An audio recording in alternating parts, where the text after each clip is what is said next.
Division. NBA basketball, Portland Trailblazers style. The Blazers host the Houston Rockets. Good evening, everybody, wherever you may be. I'm Bill Schonda, along with the rest of our Blazer broadcasting crew. We greet you one and all. Well, it's the Houston Rockets and the Portland Trailblazers. The Blazers back from a very successful road trip. They won 5 and lost but 1, and they have an overall record of 11 wins and 2 losses, and that is the best in the NBA. But tonight, Houston in town. There's another little sidebar story to our game tonight. Scottie Pippen going up against Charles Barkley for the first time. They were teammates a year ago in Houston, and most of you know that story. So this will be the first time that those two will play one another. But there's also a game to be played. The Rockets, on the other hand, have only won 3. They've lost 10. But 2 out of the 3 wins have been on the road. The war of the words, yes, between those two. When will it end? And shots? Well, you're going to see some action tonight. You're not kidding, Bill. I'll tell you, a couple of months ago, that's when Scottie Pippen said, well, you know, I would entertain a thought of being traded from the Houston Rockets. Actually, it was this past summer. Now, Barkley got wind of that and said, hey, that's disrespecting me and the franchise, and Scottie Pippen, you owe me an apology. Well, we all know what happened. Scottie didn't apologize then. He's not about to apologize now. In fact, what he'd love to do is just downplay the whole incident. This is a big game for us. We had a great road trip, and we don't want to come here today and sort of spoil a great time that we had on the road. So, I mean, that's our focus going into the game. It's not about the Pippen-Barkley brawl. We have a game to win, and that's our focus, is to come out here and play basketball and play to win. Well, fellas, it's going to be interesting. No matter how you slice this Peter and Snapper, it's going to be a little bit of a sideshow, a little bit of a sidebar, like Sean said. But he said it as well. There's got to be a game to be played. To the story than that, of course, because there are the 3 players that remain with the Rockets from the trade. You're talking about Walt Williams, Carlos Rogers, and Kelvin Cato. Those are the 3 players who went to Houston and stayed, Steve Jones. You know, when they got those guys, they were thinking transition, and the idea was to get versatility and athleticism, and they got a surprise when they got Carlos Rogers. Rogers is a high wire act, and a lot of people didn't know who he was. With Walt Williams, they got a versatile player who can play inside and out, and they're beginning their transition. Kelvin Cato, a guy that's going to be playing behind Akeem Olajuwon, giving them shot blocking and also athleticism. The hope is that they will keep them in the hunt for the playoffs because they've been in the top 8. They've gotten used to it. It's known as Clutch City. Not so clutch right now. Not so clutch, but we are here in Rip City, where the Portland Trailblazers are getting ready to take on the Houston Rockets. Last year, the Blazers won at home by 40. Might be a different story tonight. Stay tuned. Ladies and gentlemen, in less than 30 seconds, a monster truck will crush a car filled with New England clam chowder. But first, this word from our sponsor. There's an old Celtic legend the elders did say you'll find something large down Beaverton way. Like Thomas and Demarrow.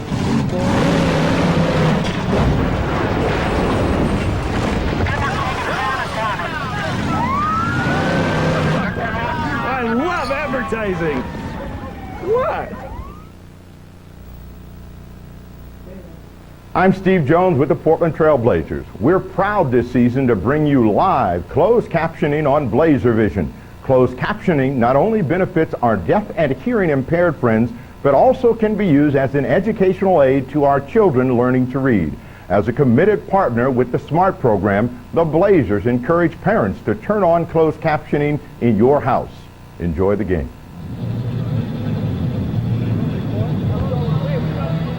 All right, ladies and gentlemen, the horn is about to sound. The Blazers back home for the first time in what seems to be a very, very long time. But again, to reiterate, they had a terrific Eastern Road swing. You know that story, the best record in the league with 11-2. And Charles Barkley and the rest of the Houston Rockets are in town tonight. Blazers have another home game on Monday night. But after this game tonight, they'll be flying down to L.A. for tomorrow night's encounter with the Los Angeles Clippers. But Indiana will be in town on Monday night. Mike Dunleavy and crew anxious to get this one started back home in front of the home folks. Right now, we're going to go to Mark Mason for the introduction of both teams.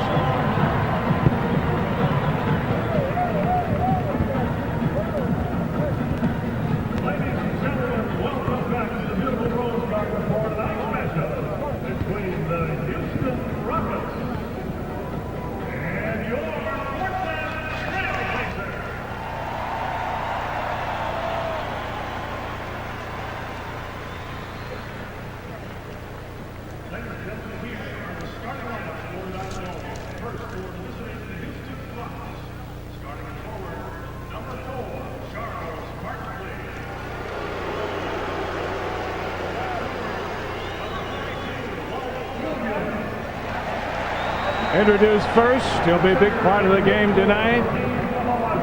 Hakeem Olajuwon coming out. Carlos Rogers, of course, is right there.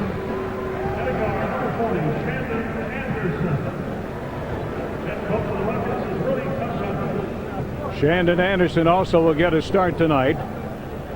And now it's time for those tremendous introductions here at the beautiful Rose Garden.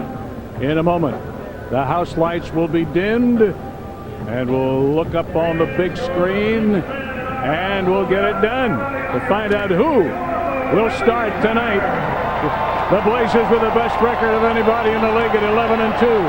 So the house lights are dimmed. The spotlights are on.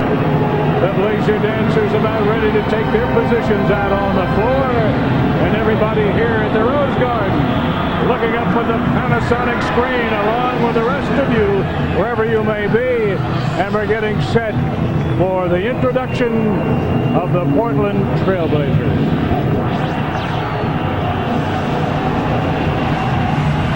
And here they are.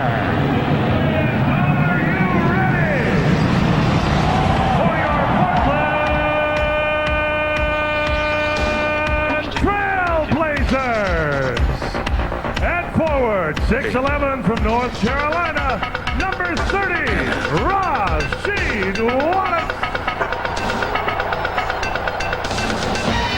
And forward, 6'8" from Central Arkansas, number 13, 3, Scottie Pippen. A centras islietrumas numerus venolica, aplodismente, Arvidas Sabonis. And guard, the 6'8" great from Michigan State, number 8, Steve Smith.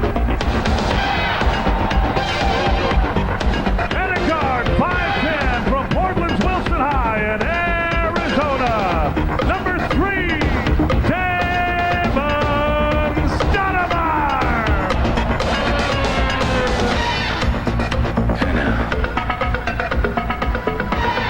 Thank you very much.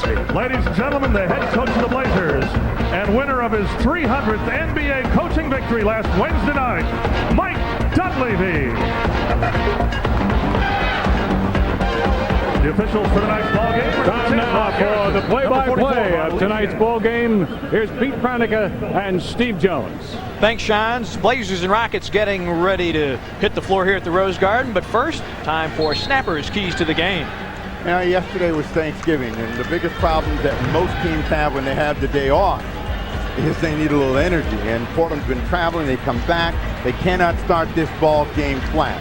They're playing against a team that's been struggling, and one of the areas where they've really had a lot of problems is turning the ball over. The Houston Rockets are turning it over really at a high rate. And the Trailblazers do not want to settle for the perimeter game. Houston is a quick shooting team. If you move the ball, move people, you're going to get high percentage shots. You win the game comfortably. That's been the woe of Barkley and the Rockets here in the early part of the season. Defensively, they don't have the same rotation, the same attitude. It shows that they're a team in transition. Portland needs to take advantage of it right at the outset. Portland coming off a 5-1 road trip as you take a look at Scottie Pippen.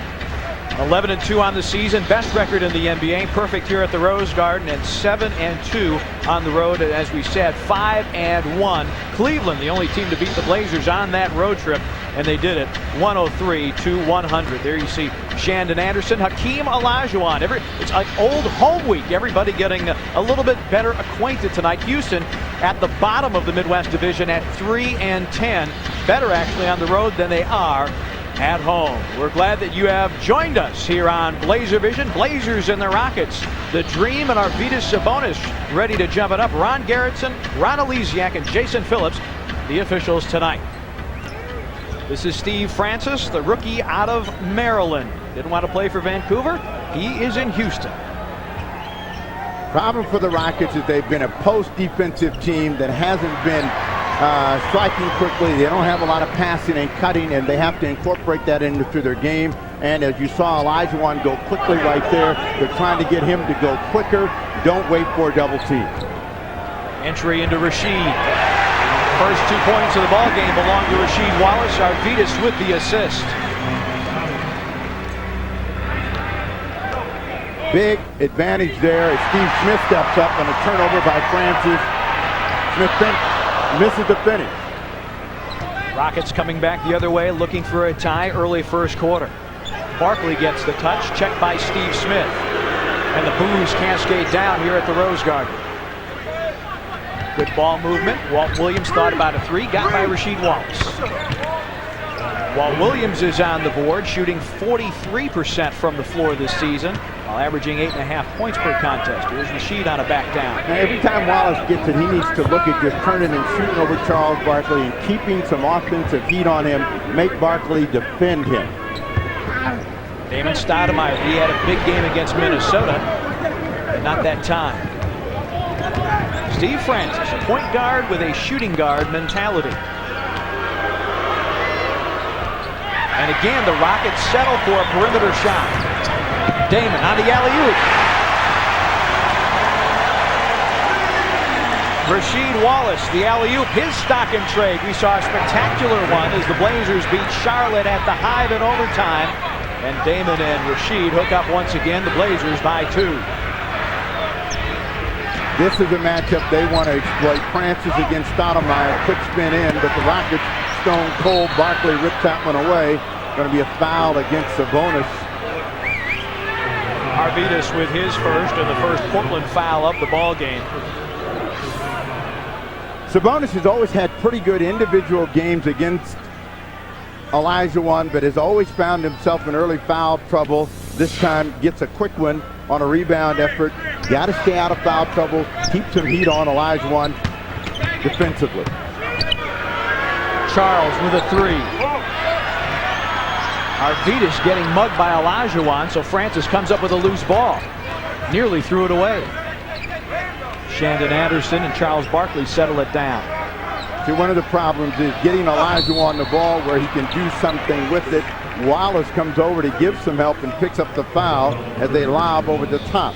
But, you know, they were a team where you almost knew 80% of the plays were going to come through the post and through Olajuwon. That hasn't been the case, and in the last couple of years, without great post passers to get Olajuwon the ball, his numbers are not what they have been.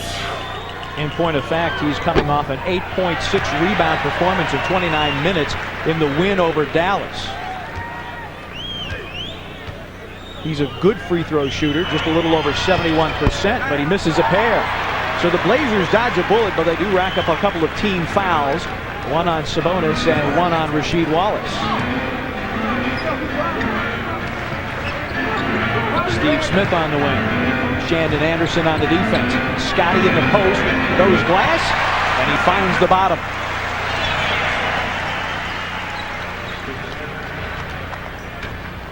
Francis and Stoudemire 3-on-3. Jersey numbers, that is. Olajuwon on the deck, a hop and a hook.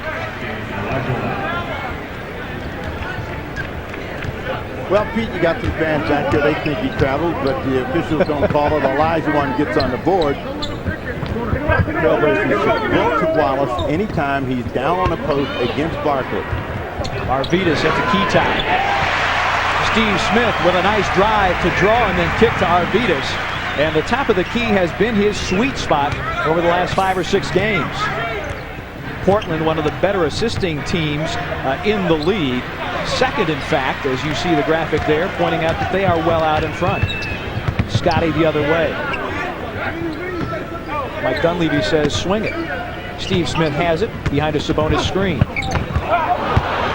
Rasheed not quite ready for the pass. Blazers turn it over. Steve Francis finishes for Houston. Francis very explosive, kind of reminiscent of Kevin Johnson, and a guy that's a little small but can really get up where his size throws that one down. 2-point ball game, Portland on top. Damon had Francis turned around but couldn't hit the jump shot. Walt Williams has the loose ball at midcourt and shuffles it ahead. Steve Smith whistled for the foul on Barkley. You know, it's worth pointing out for Portland and for Houston, whenever you see somebody cut to the basket, the pressure that it puts on the defense. The defense has to react. Steve Smith getting there late, gets Barkley across the line. First time at the line for Barkley tonight. Barkley averaging a double-double, more than 14 points and 12.5 rebounds. Take a look at necktie designer Rudy Tomjanovich. Now, did you ask him for any? No, I didn't. Well, perhaps I should get you hooked up. I'm not in the habit of asking for free stuff. I probably should learn how to do that. Tied at 8. Arvidas on a wing. Shot clock at 11. Rasheed Wallace finds Scotty on the base. Has it stripped. Rockets going to look for the lead. Walt Williams running the baseline, tried to pack it over Arvidas, but Arvidas got a piece of it. Blazers on a run out. Steve Smith, 3-ball. Yeah, got it, Steve Smith.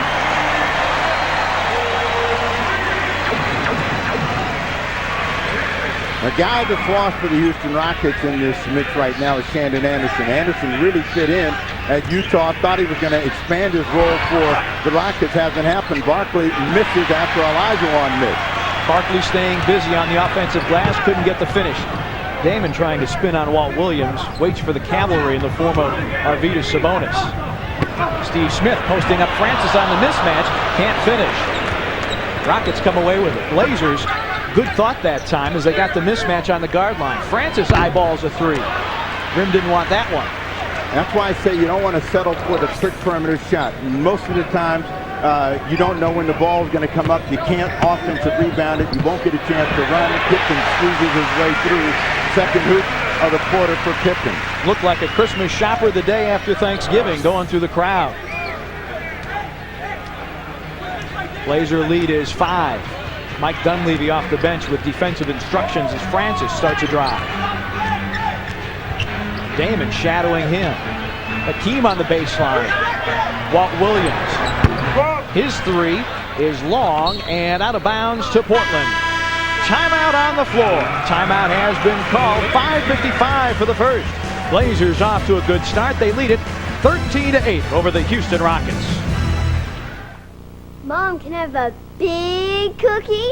Big cookie. Introducing Godfather's Pizza's new Big Cookie Combo. You get a medium combo pizza, a medium pepperoni pizza, cheese sticks, plus a chocolate chip cookie almost too big to wrap your mitts around. Go on. Into. New Big Cookie Combo. A medium combo, medium pepperoni, cheese sticks, and new Big Cookie. Just $16.99. Only at Godfather's Pizza. Pizza, the way pizza was meant to be. Do it. People call it smart, thrilling, the place for values. Toyotathon 2000, the blockbuster event filled with great Toyota values. Your ride to the new millennium is here. Are you ready to go? Now through November 30th, get 2.8 financing on Toyota's most popular models, like this legendary Camry.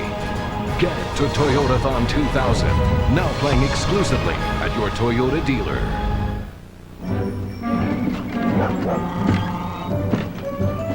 How much? $5. How much? $5, ma'am. Well, get to work.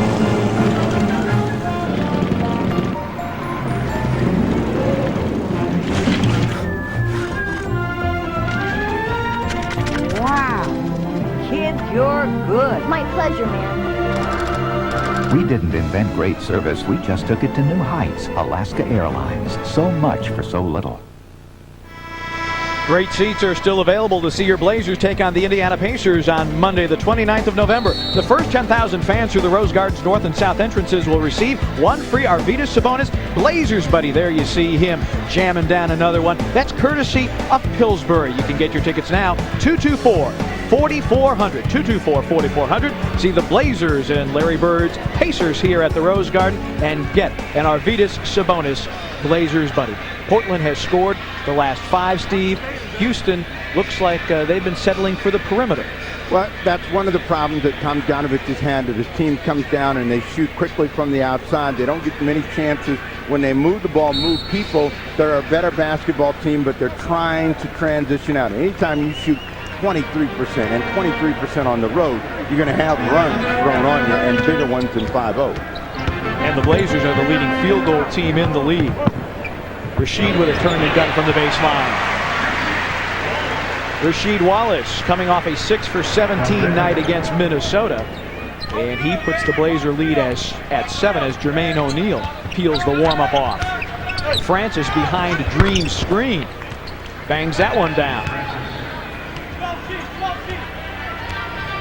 Steve Francis is not shy. You heard the call from Mike Dunleavy, 12 Sheed. That means they're going to try to get back to Rasheed Wallace. Pass a little off, but he's got a chance to go one-on-one very quickly against Carlos Rogers. They get an illegal defense. Carlos Rogers came in at that last dead ball. Carlos in his 6th season out of Tennessee State.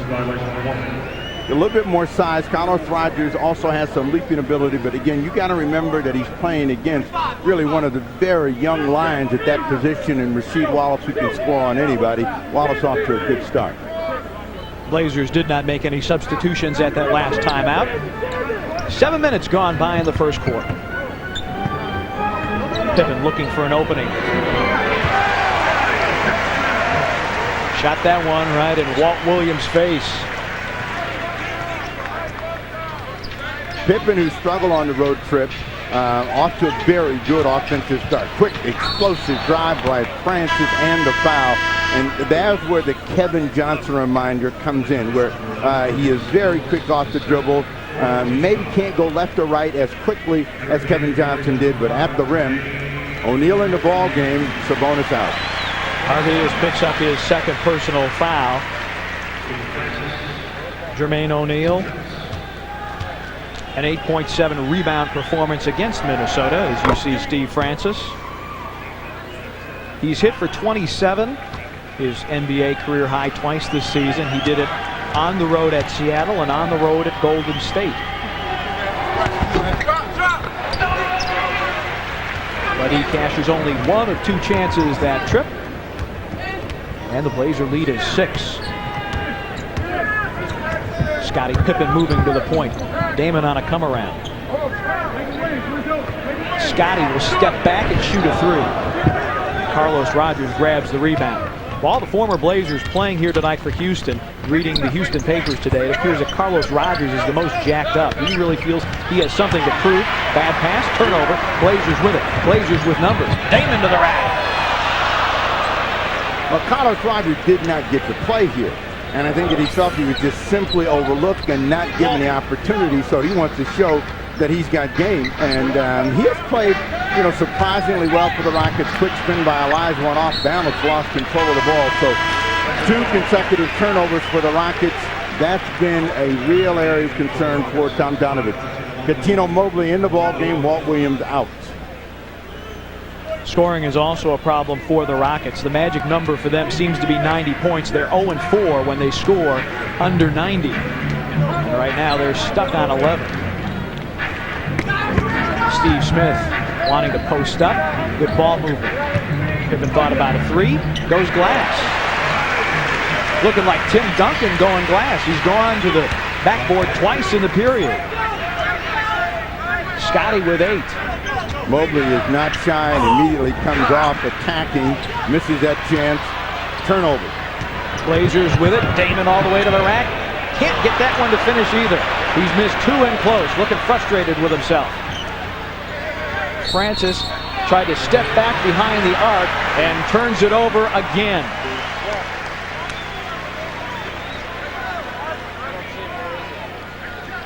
looking at 4 turnovers against Houston. There you see Mike Dunleavy. Congratulations to Mike. He picked up his 300th win as an NBA head coach with the victory over Minnesota. Rasheed delivers to Steve Smith. Now the number, 4 turnovers to 1 right now. The number climbs. Pippen for 3. So Pippen with 11 points in the first quarter. Pippen buries the 3. Rudy Tomjanovich pops off the Houston bench and says, we got to talk about it. We are in trouble. Portland is cooking 22-11. Just how good is Les Schwab studless snow tire? The Observe. To know for sure, observe. Traction. Cornering. Stopping. And this is on ice in a hockey arena. Case closed. Tests show the snow tire to ask for is the Observe. If you can't remember the name, remember the place. Les Schwab. Studs if you need them, and if you don't, the studded tire alternative, the Observe.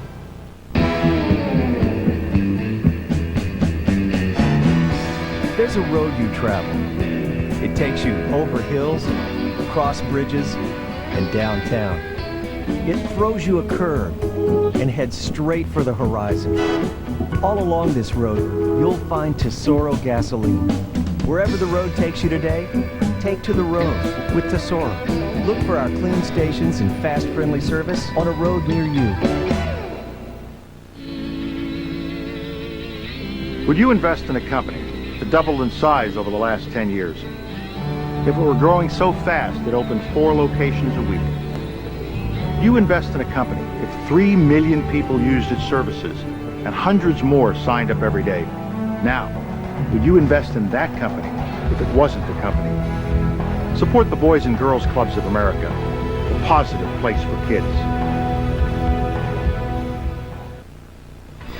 Scottie Pippen was out early shooting at 1:45 this afternoon. Snapper, it has paid off.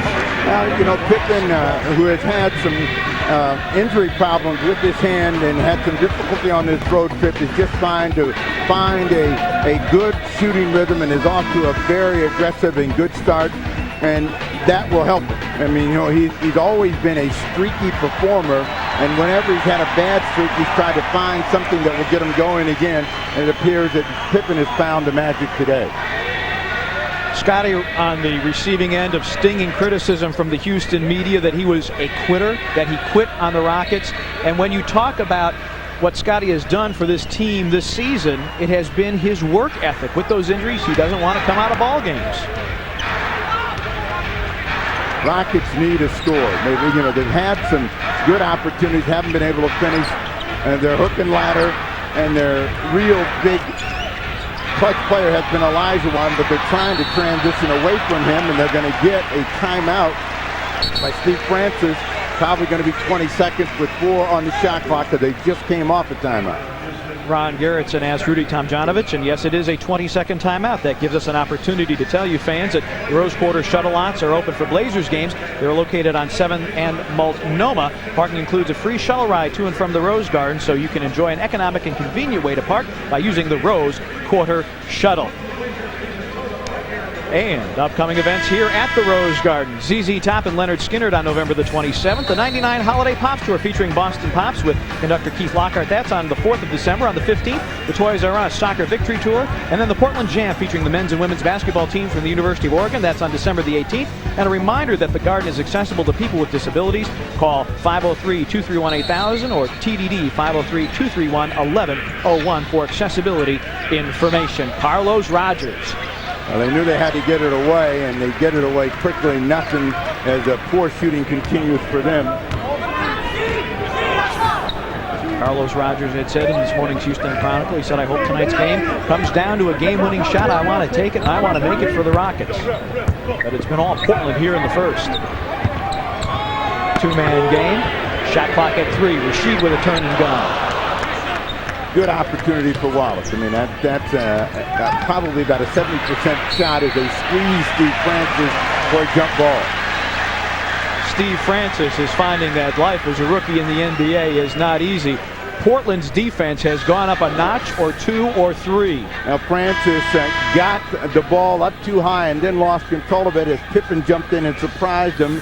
So they're going to get Kelvin Cato in. Olajuwon will get an early breather.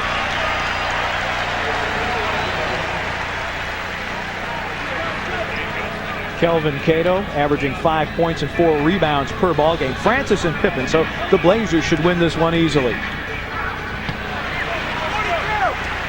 They give the rookie official Jason Phillips the opportunity to throw the basketball, which, if a referee will tell you, one of the harder things to do is to throw a fair jump ball. Rasheed Wallace from Steve Smith. Good follow through, but it fades off to the right.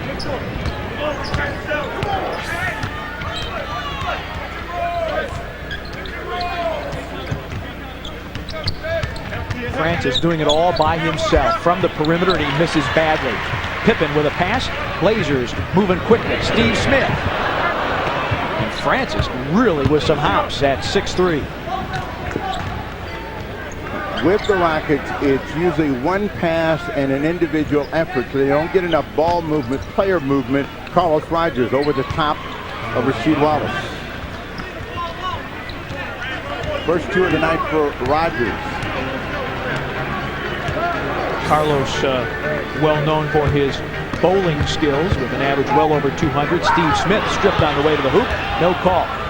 Rockets looking to respond, but Rasheed steps in front of Kelvin Cato with his steal. Unforced turnover. Rogers starting to lose control of the ball instead of just stopping and picking it up, trying to make a play. Wallace takes care of that errant pass. Rasheed finds himself alone at the key top. Shot clock now at 6 for Scottie Pippen on the baseline. Damon with 3 on the clock. It's a 3 and it's through. Stoudemire gets on the board. Blazers with 3 3-pointers, none for Houston. Blazers nearly have Houston doubled up here. And Shandon Anderson was calling for the ball in the corner. Snapper, as you said, he's kind of the forgotten man here. Now he's lost. I mean, normally he gets the ball down in the slot. He likes to get it on the move. He can't get his hands on it. And basically, you know, he's just trying to figure out how to fit in. And, you know, when you have a bunch of new people coming together, they don't understand your strengths or weaknesses. You get yourself in trouble because you usually end up, as Steve Francis is, one guy trying to do too much.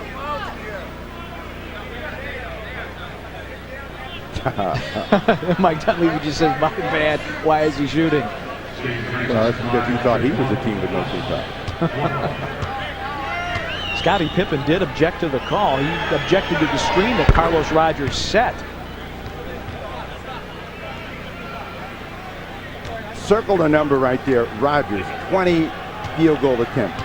Right now, he's a player with volume, and in order for him to be the player that they need him to be, he needs to reduce the number of misses and attempts. Francis picks up the foul. They had one to give. 6.2 to go in the quarter, so the Blazers will inbound the basketball. As we said, Steve Francis, a point guard, but not with a point guard's distribution mentality. Well, most guards coming out of college today are like Steve Francis.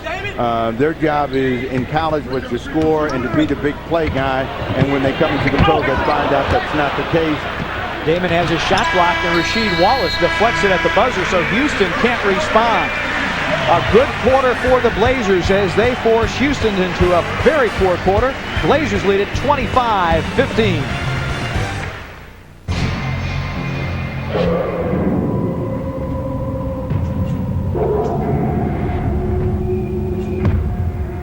Every player dreams that one day he will be immortalized on an NBA poster.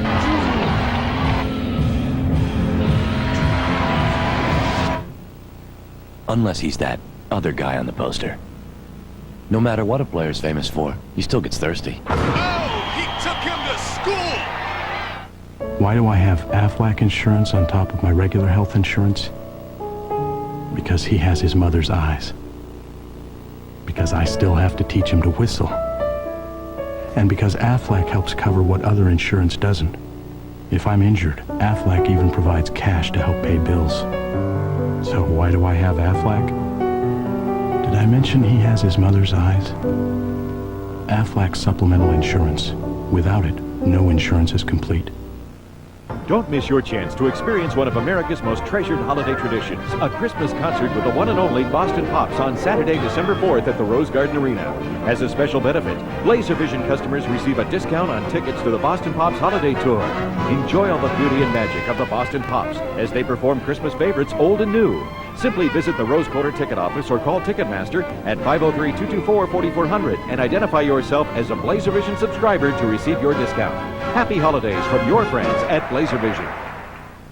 Pippen takes a minute. Lob to Wallace for the dunk with 2 hands. The Blazers, the Pacers, and it's Pillsbury's Blazers Buddy Night. The first 10,000 fans to enter the Rose Garden through the north or south entrance will receive one free Collector's Arvydas Sabonis Buddy Doll, courtesy of Pillsbury. Larry Bird brings his Indiana Pacers to the Rose Garden Monday, November 29th. David Lob to Pippen for the dunk. Tickets are available now for the Blazers-Pacers game at the Rose Quarter ticket office and all Ticketmaster locations or by calling 224-4400. You are watching BlazerVision this Friday night, the day after Thanksgiving. Hope your holiday is going well. Didn't get caught in traffic today. Blazers are not caught in traffic. They're up by 10 right now, 25-15 after one over Houston. Once again, here's Pete and Steve.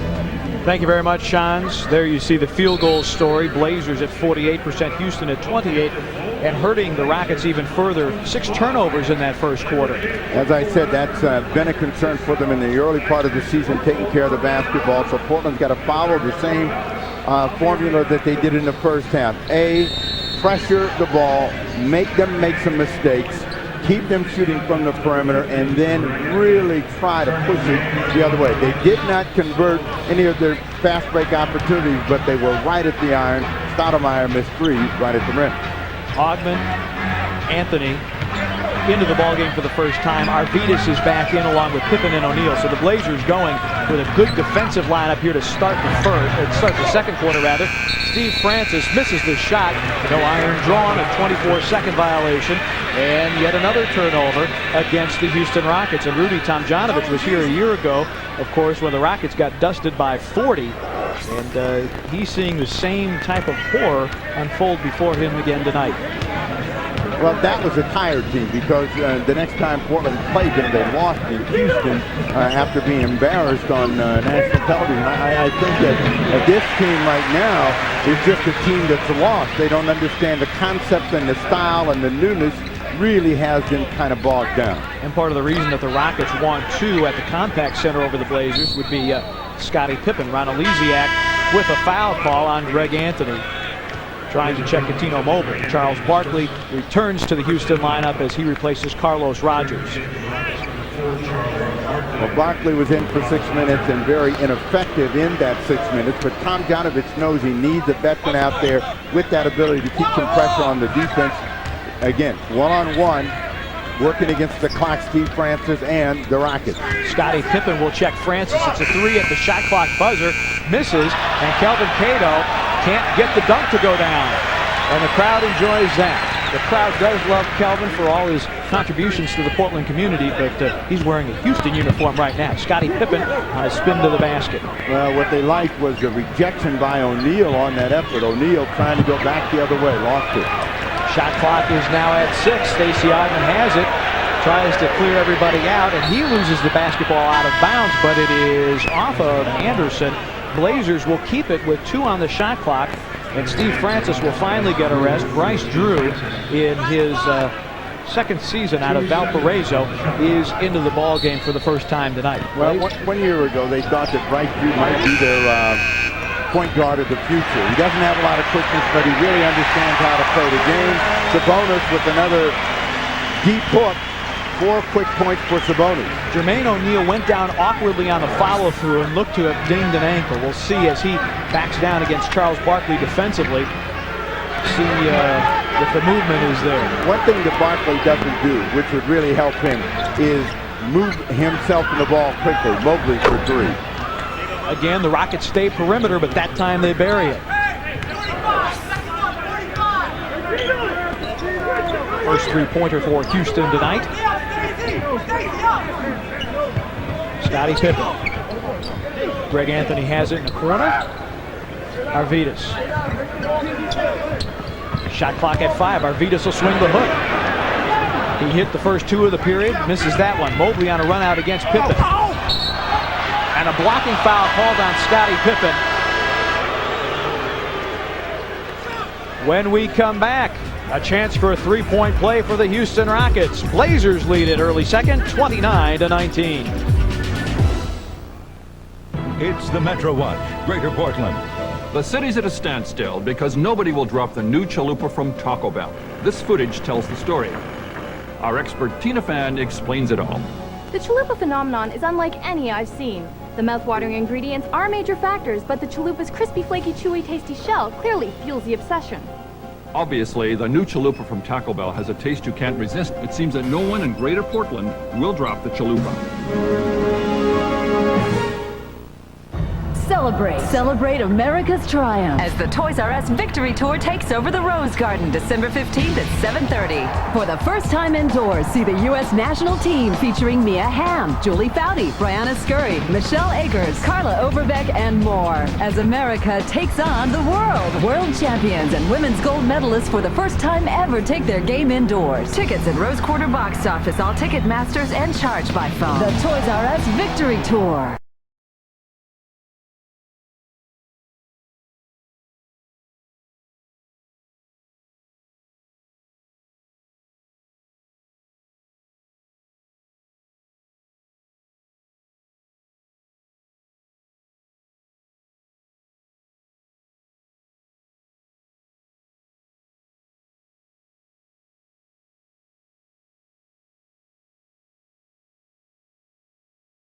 EX.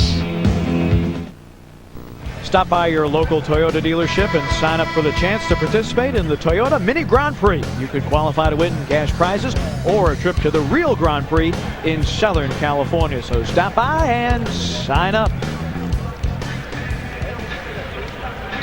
Portland, a better passing team, but they have players, Snapper, who are better able to finish, it would appear. Well, it's not that. It's the types of opportunities that they're getting. I mean, the Houston Rockets are shooting deep against some pressure defense.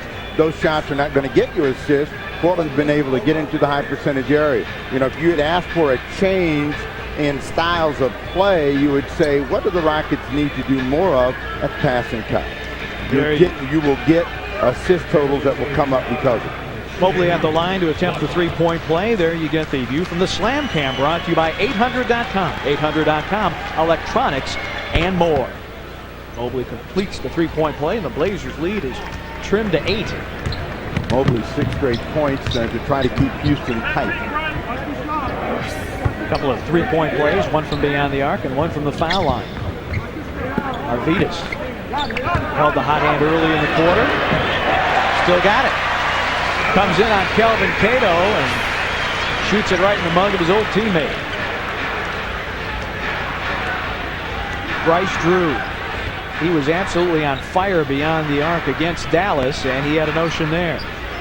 See, right there when Barkley gets it, if he's going to make that quick first step, he's going to get a chance to get to the rim. Drew tosses that one in. He's also going to get some fouls on the Trailblazers front line. As long as he holds it, Portland will control it. Greg Anthony with a quick shot trying to respond, and Kelvin Cato with a rebound. Houston trying to push the ball up the floor. Cuttino Mobley will stop and pop. And the long rebound is deflected out of bounds off of Greg Anthony. Mobley is fearless when it comes to being aggressive at the offensive end. And Audman, a good defender, is going to have to be aware of Mobley, who's got the green light. Detlef Schrempf checks in for the Blazers. His 22 points in the loss at Cleveland was his high as a Blazer, and Scottie Pippen will take a seat. Scottie sits down with 11 points, 3 rebounds, and a couple assists. Little shuffle cut by the Houston Rockets, trying to get Barkley the ball on the move, and they force him out. 12 on the clock. Backing down on Jermaine O'Neal. A couple of fakes. And a foul called. Barkley will go to the line to shoot a pair, as Brian Grant will also check in for Portland. Jermaine O'Neal picks up the foul, and you hear the roar of the crowd as Brian Grant makes his first Rose Garden appearance.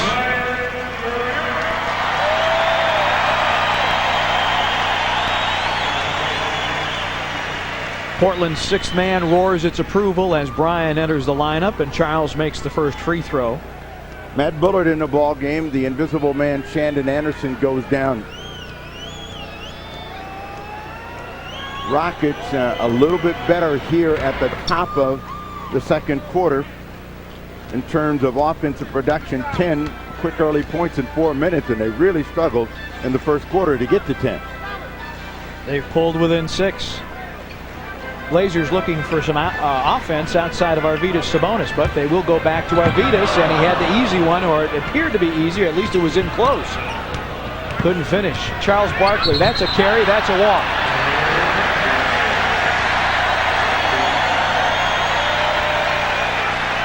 You're working hard to get into that referees union. A carry and a rock. A walk. The Rockets 7-2 run over the last 140, excuse me. And Arvydas draws a foul on Kelvin Cato before the shot. Big problem for Kelvin Cato. With the movement across for Arvydas Sabonis, he's letting him catch the ball too deep. Sabonis right point-blank range. Cato can't do anything but reach. But every time Sabonis has caught the ball, he's been 4 feet away from the hoop. Houston's first foul of the period. And that'll be number 2 as Matt Bullard got a little too close to Detlef Schrempf.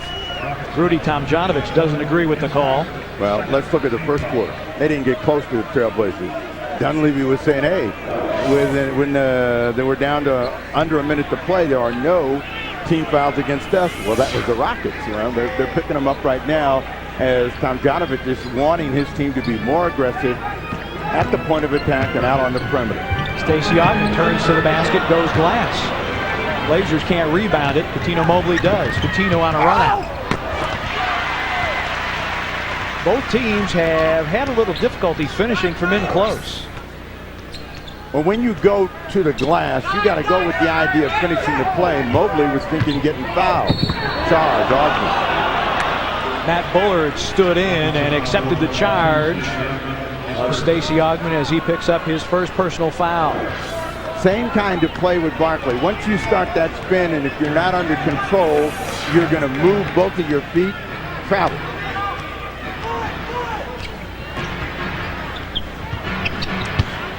Barkley in deep.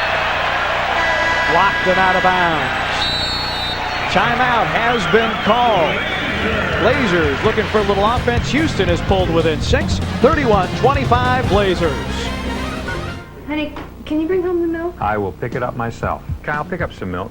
Oh, and bacon. Some milk and bacon, yeah. Hey, Dad said to bring home some bacon, beef jerky, and some pizza, all right? Whatever. Love you, sis. Mom said to get some pizza, some fat-free lemon sorbet, diet root beer, some nail polish remover, and some... Introducing the AT&T Family Plan. Unlimited local wireless calls between family. Up to 5 wireless phones plus your home phone. Kyle! Talk all you want. Your family. She dreamed about playing in the LPGA, but couldn't quite get a grip on it. Took up ceramics, but could never get centered. Yet hundreds of Portland and Vancouver families have discovered she has a definite talent for matching home sellers with buyers. Jan is one of 700 Equity Group realtors. So if you need a golf pro, call the LPGA. Need a great real estate agent? Call the Equity Group Realtors, the best agents in the business.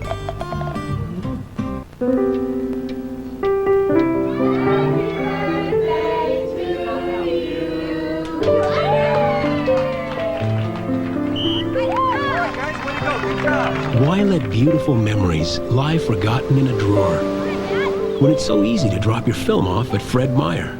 And they use Kodak Premium Processing, so you know your photos will turn out every bit as vivid as your memories. You'll find it at Fred Meyer.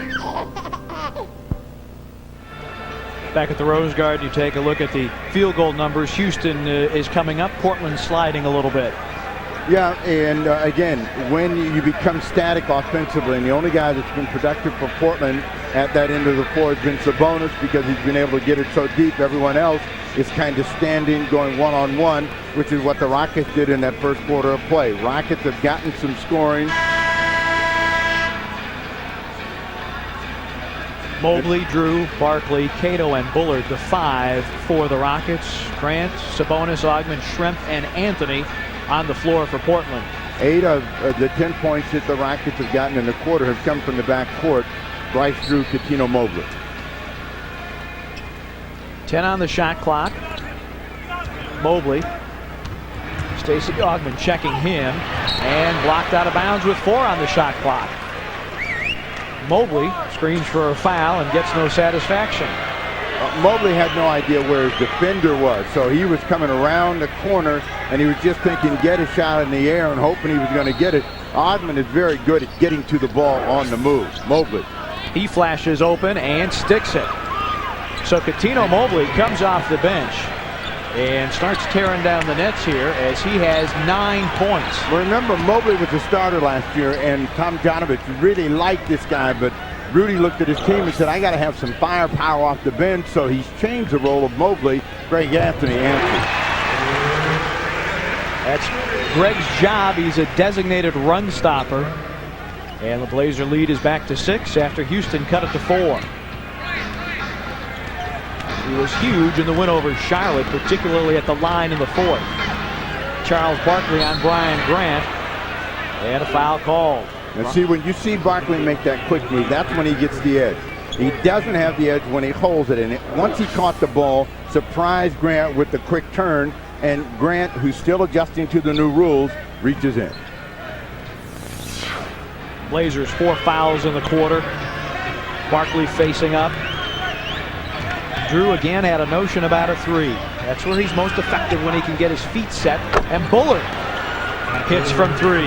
Now Bullard is a deep shooter. He's always been great when he can get a good look. And the crowd a little restless as it becomes a 3-point game. The Blazers 6-man raises the roar here. Got 5.5 minutes to go in the first half. Blazer lead has been trimmed down to just 3. Schrempf on the move. Drew up ahead to Barkley. Barkley to Cato, filling the lane, and a foul on Stacey Augmon. The one thing that Cato's always been able to do is run, and that time he caught the Trailblazer defense by surprise. Everybody kind of relaxed once Barkley caught that ball from the wing. Watch Cato flash into the middle, try to come down over the top. But, you know, you get these reversals in scoring when your offense becomes static and perimeter. And Portland has become a perimeter team here in the second quarter of play through the first 7 minutes. Kelvin Cato, you see the number there, 64.3 from the stripe. Hakeem Olajuwon is at the scorer's table, getting ready to relieve Cato at the next opportunity. And Houston has pulled within 1. Blazers led it 25-13 in the first quarter. The bench has given the Rockets some energy and life, and the Portland Trailblazer bench really hasn't contributed like they're capable of. Greg Anthony. A long deuce. His foot was on the line. Stacey Augmon goes down. Steve Smith back in. So Greg with a couple of field goals and nearly a steal. Houston will retain possession. You saw the bench scoring there, 17-4 in favor of Houston. That is not a number that typically goes to the opposition when Portland is involved. Drew gets bumped. Barkley, Drew from 3. Missed it badly. The first time he really got a free look and he just quicked it, and the results are a bad shot and Anthony on the attack. Trying to hand to Brian Grant. Brian fumbled, and they'll reset. Greg for 3. It's Drew again. Greg Anthony has hit 3 field goals, that one from beyond the arc. And the Blazers, who found offense early in the quarter from Arvydas, get it from Greg now here as we have 4.5 to go in the half, and a Portland foul. Another foul against Grant, who's used to fighting for that position, jumping around back and forth. And again, that's going to be his biggest adjustment, and he has to do it while he's playing games. No benefit of training camp, no benefit of preseason games. So you come in and you play the way that you've been accustomed to. Those are all fouls. Steve Francis in, and Bryce Drew takes a seat. Once again, the Trailblazers beat the Rockets to the penalty, so Barkley and company will shoot free throws the rest of the time. There's 4:30 left in the quarter. Just 2 team fouls against Houston.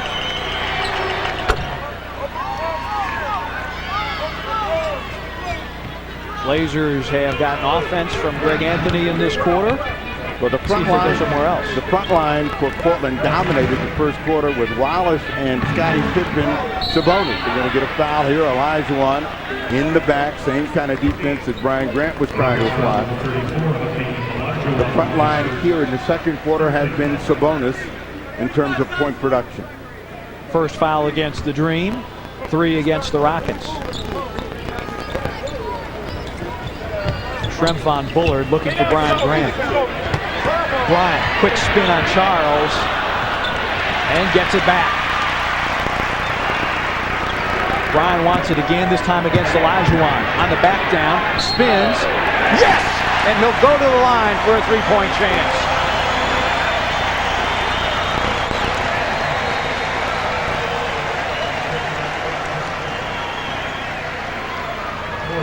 Grant just trying to find his way with a little bit of energy and hustle. Gets this one back, and Bullard trying to come over and help. Commits the foul. Three-point play for Grant. Bullard commits his second foul. It also gives Houston 4, so both sides shooting the penalty here the rest of the way. Blazers build their lead back up to 7. Grant defending Barkley. Charles on the back down. Bullard, he hit a 3 earlier, but brings it to the Dream instead. Charles Barkley. Bullard going from 3 again. And another offensive rebound. Mobley had a thought about a 3. And Olajuwon finally finishes it for Houston. The Rockets is a guy that's got to get a rhythm, and he's not been able to get that rhythm. That jump shot was sorely needed for him to get his offensive confidence up. Portland done a good job against him, shutting him down inside. You saw the graphic. Houston +7 in rebounds. They are the 6th best rebounding team in the NBA. Greg Anthony got Francis up in the air but couldn't squeeze the trigger. Schrempf finds an open spot against Bullard, and Mobley grabs the rebound and a Portland foul. Arvydas Sabonis picks up the foul and will go to the other end and shoot 1 plus the penalty, as timeout has been called by the Houston Rockets. With that in mind, let's go to Ann Schatz. Thanks very much, Pete. You know, you guys have been talking about Brian Grant, and yeah, he hasn't had a whole lot of minutes because of those injuries, but you got to know something about Grant. He has to learn to be patient with himself. He wants so badly to be back where he was last year, almost all-star form, but he knows it's going to take him just a little bit of time. He gets to the arena early, he gets extra shooting in, and also he knows when he gets down on defense, he's going to get some help from his friends. But right now, he's a little bit frustrated, and he's got to be just a little bit more patient. But boy, is it good to have him back in the lineup. Fellas? Thanks, Ann. And more to that point, Tim Gergerich has spent an awful lot of time individual work with Brian Grant. And there were some road trips earlier this season where Brian didn't go on the road. He said, I want to stay home because I can better police myself as far as working out. I can do it on my time, do it at the practice facility when there's nobody around. He really wanted to have the opportunity, as the half-court shot contestant came closer than most. Portland again with another sellout tonight. The 6th man out in force. Steve, you have played in front of Portland crowds. How important is it? How much energy do you draw from the 6th man? Really, it depends on how you're playing. I think as a player, what you're hoping that the crowd is going to do for you is, if you're a little flat, give you a little bit more energy. If you're going well in a tight ball game, somehow rattle the opponent. And sometimes when you're having a game like they're having tonight, where they're expecting you to win the ball game, you want them to get going with you. And that hasn't happened so far tonight. And if you want to be part of the Blazers' 6th man, well, you can do it, because great seats are still available to see your Blazers take on the Indiana Pacers on Monday, November the 29th. Now, the first 10,000 fans through the Rose Garden's north and south entrances will receive a free Arvydas Sabonis Blazers buddy, courtesy of Pillsbury. There is Sabas slamming one down. Get your tickets now. Call 224-4400. 224-4400. Blazers and Pacers, and best of all, a Pillsbury Arvydas Sabonis Blazers buddy. Wallace back in the ball game. Sabonis goes down with 3 fouls after a pretty good start here in the second quarter of play. Mobley on the line, who has been the big energy for the Houston Rockets off the bench, with a chance to get to 10 points if he gets this free throw here in the quarter. And Mobley can go for big numbers. He had 25 against Orlando, and he has 10 here, and the Blazer lead is trimmed back down to 3 again. Been here before, but Greg Anthony has come up with some big shots. He's got it now.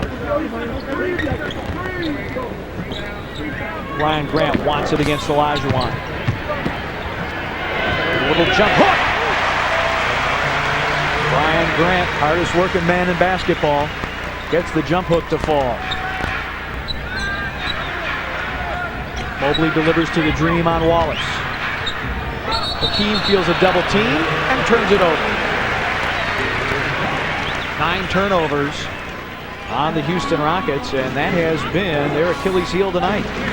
Well, that's been their problem all season long. And what's worse for Rudy is that kind of turnover. Unforced. You just kind of standing around and suddenly you move your feet and cough the ball up. Greg Anthony found his seam, gets it back for 3.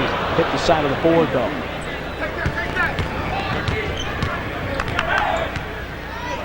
Bullard thought about 3. Barkley to Bullard, cutting back door. A rare pass and cut for Bullard, who normally likes to park on that line, supplies Portland, so Bullard's come in. 5 quick points for Bullard. Inside of 2 minutes to go. Blazers with an edge on points in the paint. It's been the bench that has brought the Houston Rockets back, and Portland's bench has not been able to deliver. Barkley with a foul. Wallace will go to the line. Remember, Charles had problems with the officials last season here at the Rose Garden. That's an extended arm, and that is a new interpretation, a refined interpretation, whatever you want to say. Damon Stoudemire will return to the Portland lineup as Rasheed Wallace goes to the line to shoot 1 plus the penalty.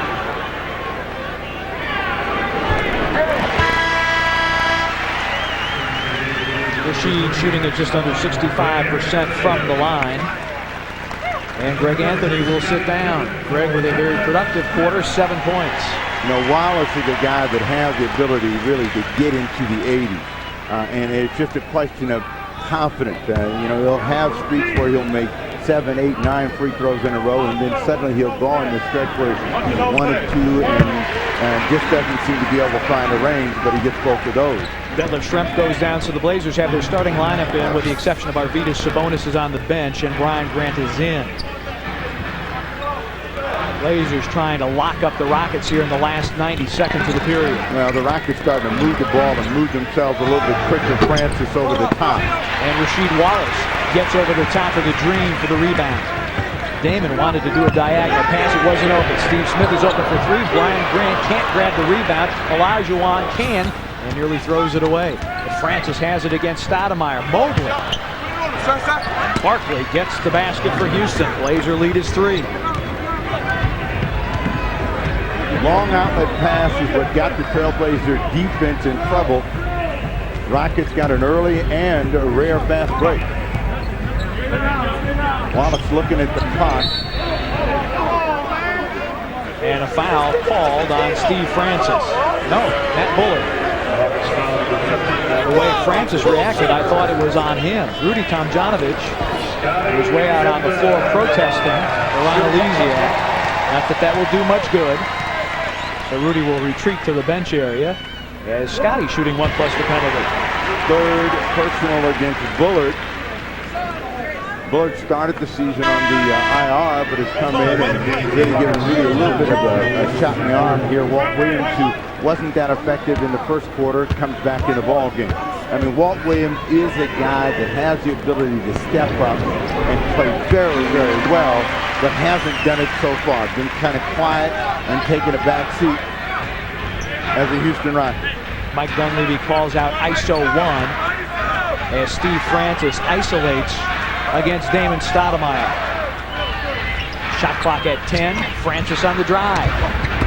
Olajuwon blocked from behind by Pippen, and a foul will be called by Ron Gerritsen against Scottie Pippen.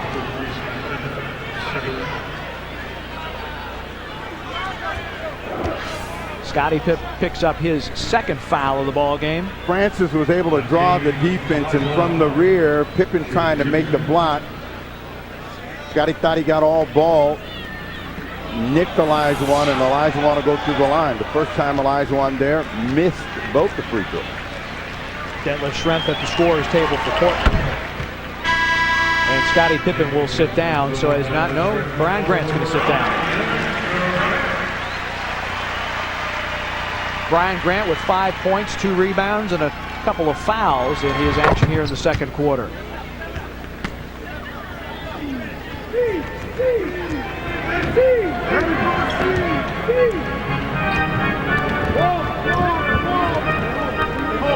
Blazers looking for a quality shot here to push that lead to 5 or more. Shot clock's at 9. Damon gets a Wallace screen. Nothing but the bottom for Damon. Damon had 16 of his 18 points in the third quarter at Minnesota to fuel the Portland rally. Now, most of the times in this situation, T. Francis has looked to finish the deal by himself. Goes for 3. Comes up short, and that is the way the first half comes to an end. Blazers ran out to a big lead. Houston refused to fold. It should be an interesting 24 minutes throughout the second quarter. Houston also had a 12-6 rebound advantage in the second quarter. Arvydas Sabonis has plans to do something about that. Charles Barkley averaging in double figures on rebounds. He is going to be part of that as well. Well, the one thing the Trailblazers want to do early in the quarter is make sure that Sabonis does not get nicked with a quick foul. He's got 3. That would take him down. That would force them to go with Wallace in the middle and then bring Grant or O'Neal off. And Wallace has a huge advantage against Barkley if they give him a chance to go to work down low. Arvydas, the only Blazer with 3 fouls. He has it against Olajuwon, and Olajuwon will pick up a foul quickly here. Well, just 13 seconds in. Olajuwon reached in, tried to make a steal, and put his hand up. It looks like he might have pulled an abdominal muscle, but he's going to come out of the ball game. He's limping right now. He's walking very gingerly, and that'll bring Kelvin Cato into the ball game.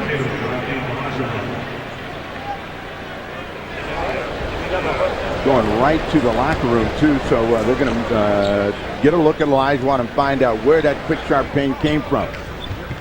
Sabonis on the block against Cato. Had success against him in the second quarter. That hook comes up short, though. Big fella was trying to draw a foul, said, yeah, I got in there, I got no contact. Back to Cato again. Wallace splits the double team, misses the shot. Ball volleyball to Scottie Pippen. Blazers looking to string together a run here. Steve Smith, Wallace on the baseline. All day Wallace. I mean, he's got a big advantage on the front line against anyone that's defending him. So he's got to be aggressive and looking for a shot. First 2 and an easy 2. Walt Williams has it, fakes a 3. Now, if you're Wallace here, really what you want to do is get away from Barkley. Make him shoot over the top. 6 on the clock for the Rockets.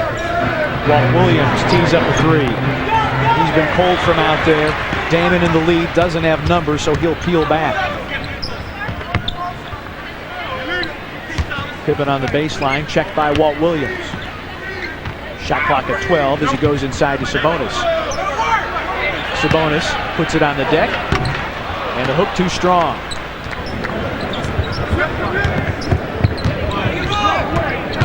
Dunleavy says they're going to go pick and roll. That's exactly what they do, and Barkley hits the jumper. The scouting in the NBA is so good, you know what the other people are going to run. It's a matter of execution. Damon gets a brush pick from Sabonis as the Blazers go screen roll, but Sabonis gives it up to Scottie Pippen, and his hook spins out. Blazers getting good looks, but not finishing. Cato finishes for Houston. He'll go to the line as Arvydas picks up his 4th personal foul. The Rockets beat the Trailblazers again via the pass as Barkley is off on the wing and suddenly sees a speedy Cato quick push ahead, and they catch a bonus on his heel. And again, that's what you can do by advancing the ball. And if you do it in the air, you're always going to surprise the defense. The bonus has to come out, and this is the one thing that you didn't want to have happen early in the quarter. With Olajuwon going down by some sort of injury, you have a big advantage. Now you've lost it. Cato misses the free throw. So Brian Grant is in, and Rasheed Wallace will be playing the center position. matched up against Kelvin Cato. Well, the call is for Wallace. See if they get him the ball against Barkley. He's got the height advantage, but Charles has the bulk advantage. He's got to look to go right there. I mean, when he's got Barkley there, don't hold the ball. Now Portland against the clock. Bryan with a wild hook as the shot clock reached 2, and Charles Barkley nearly mishandles in the backcourt. Steve Francis. Again, Houston looking to go screen roll, but Francis says, I'm going to do this myself, but he can't get it to go. Francis has got a lot of shots with a high degree of difficulty in them. Turnover against Portland. Francis almost turned that one over. A little show and go. And Barkley turns in on Pippen with an elbow. Mike Dunleavy screams for a foul. Francis tries to dance through the lane, but he forgot something. Brian Grant has the Houston turnover. Damon shifts gears and waits for help. Wallace against Barkley. And Rasheed can't get it to fall. Blazers have had their opportunities from point-blank range. Well, they can't stop attacking. Those shots are eventually going to go in. Shannon Anderson, first shot of the night, misses that one. Damon, stop and pop. Nobody is shooting well right now. Well, the way that you get it going is to get moving quickly. The more you stand around, the more you shoot over the top of the defense, the tougher time you have Steve Smith with a putback. Blazer lead is 5 as 4 minutes have gone by here in the third.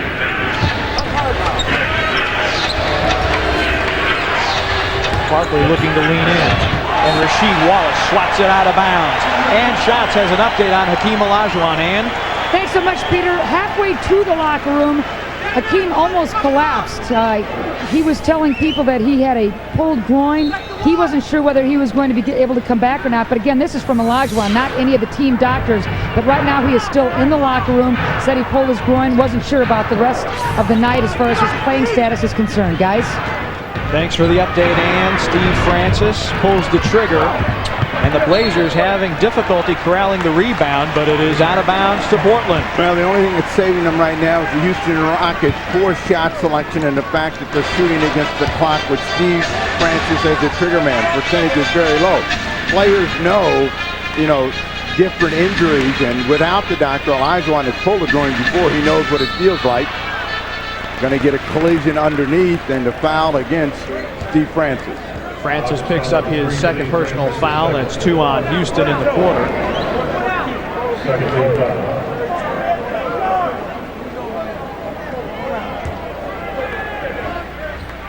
And we have confirmed now that it is a pulled right groin muscle, and Olajuwon will not return.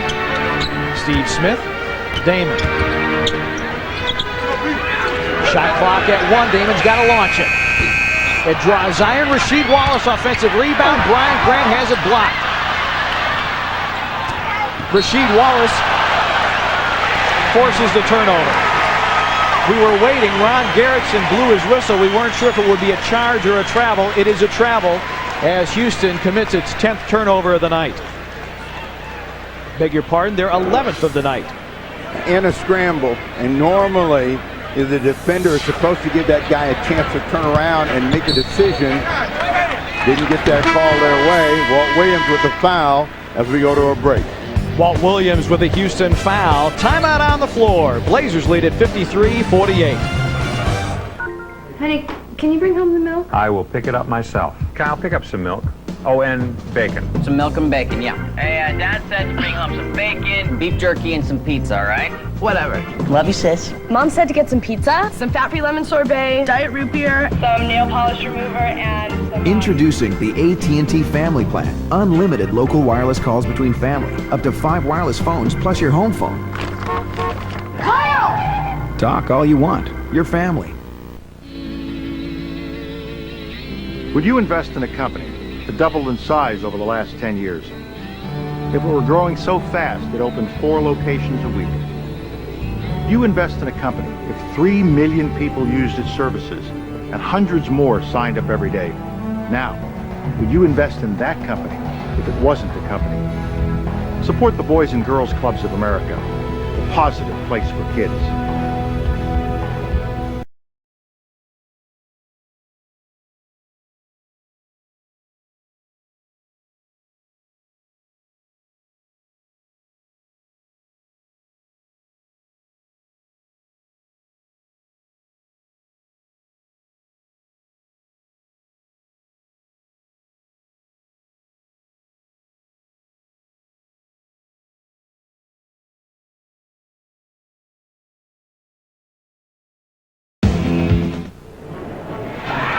Blazers lead with 6:56 to go here in the third period, 53-48. The head man, Rudy Tomjanovich, one of the nicest guys, my friends, that you'll ever want to meet on the face of the globe. He loves his game of basketball. He had to learn to talk a lot of good English because years ago, when he was in San Diego, and he went with the San Diego team to Houston, he had trouble with the English language, but he learned a great deal. He Americanized himself tremendously, and now he designs his own ties. He's got one of them on tonight. He's a heck of a guy, Rudy Tomjanovich. Thanks, Shans. Blazers with an edge, points in the paint, 20-14 over Houston. And I know that Mike Dunleavy would like that edge to grow a little bit with Hakeem Olajuwon out of the ball game for Houston. Well, this game has turned into a little bit more of a struggle for the Trailblazers than it appeared it would be after a very good start. And they got to get back to quicker ball movement and that interior scoring. Wallace against Barkley. And there's the quick move snapper that you talked about as Rasheed didn't wait. He turned to the base, turned to the middle, and moved right in on Barkley. I mean, the key to being a great offensive player, even when you're struggling, is keeping the pressure on the defense. And they know that Wallace is capable of knocking 4 or 5 shots down in a row. They can't take that defensively. Shandon Anderson got the offensive rebound but threw it away. Steve Smith filling the lane. Damon will try for 3. Scottie Pippen offensive rebound. Those have been few and far between for Portland tonight, and Scottie Pippen is called for a palming violation. Pittman's complaining is I wasn't going nowhere. At least he actually said, well, that's the rule now. Whether you're moving, going somewhere or not, you can't cup it. Walt Williams delivers to Barkley in the post. Now this used to bring terror in the hearts of defenses. It's not nearly as threatening as it once was, because Barkley is never going to dominate you inside. On the spin, Damon Stoudemire fouls Steve Francis. Damon his second. And 2 fouls on the Blazers in the quarter.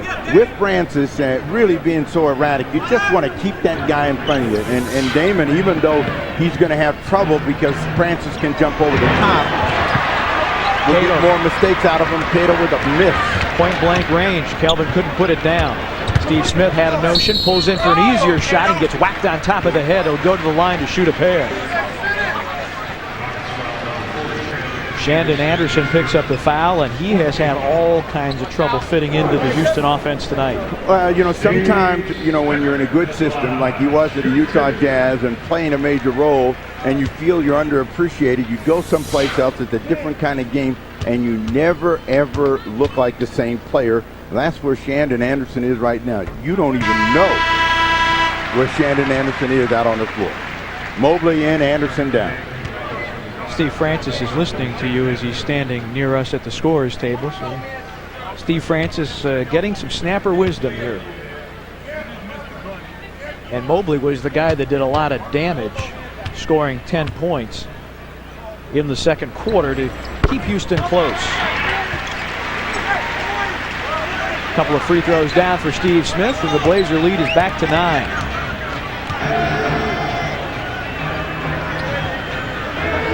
Barkley looking to get on track offensively. Now, if Francis understands his advantage, he goes right away.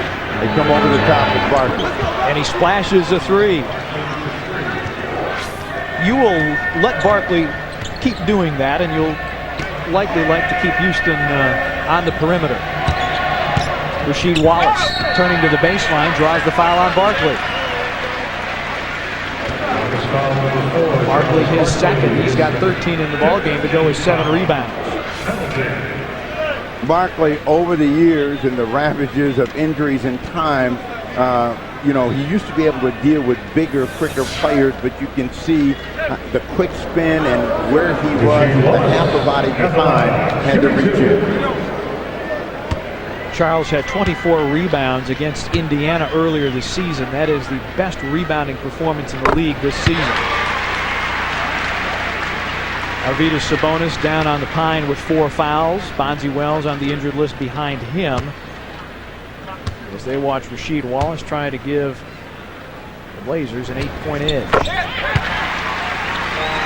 6 1/4 for Rasheed Wallace.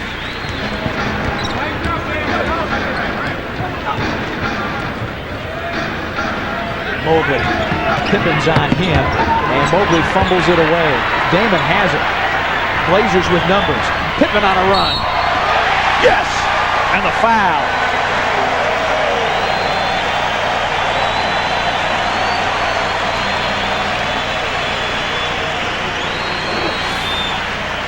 This is where you want to exploit the Houston Rockets. They're slow to get back in transition from offense to defense, and really, after they've made a mistake, it gives you a great chance to get an easy score. Pippen with the finger roll. Walt Williams with 2 personal fouls, and Houston at 5 fouls. Mobley releasing early, misses but gets it back, and he'll go to the line for a couple of free throws. Meanwhile, Portland with just 2 team fouls, so Portland with 4 minutes and 49 seconds of shooting 1 plus the penalty. Brian Grant picks up the foul. Mobley did a great job of making a save, because after he had his first shot blocked and missed, it came right back to him, drawing the foul, and the disgusted Dunleavy sits down. So Brian with 3, the Blazers with 3 in the quarter. Blazer fans making a racket for Mobley.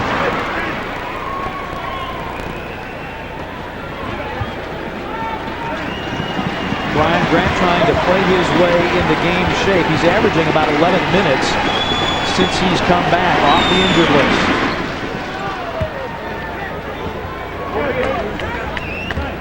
Mobley silences the crowd momentarily.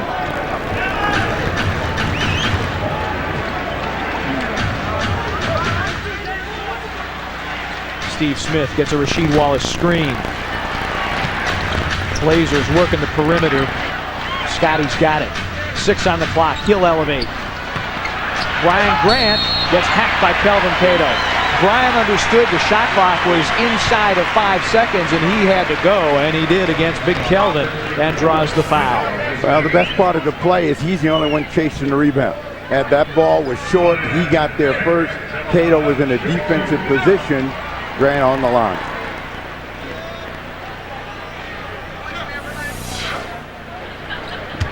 Brian, who willed and worked himself into being an excellent free throw shooter last season, cashes the first.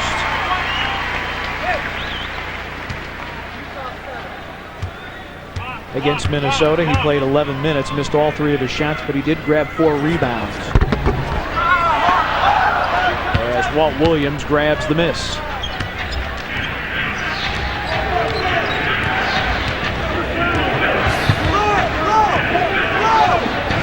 Francis directing traffic.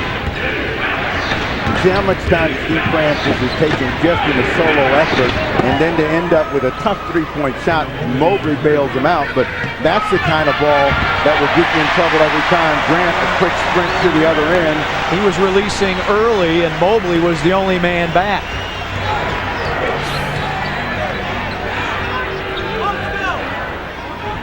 Rasheed Wallace checking Sir Charles. Mobley will tee it up from 3 again. Cato, offensive rebound. Williams for 3.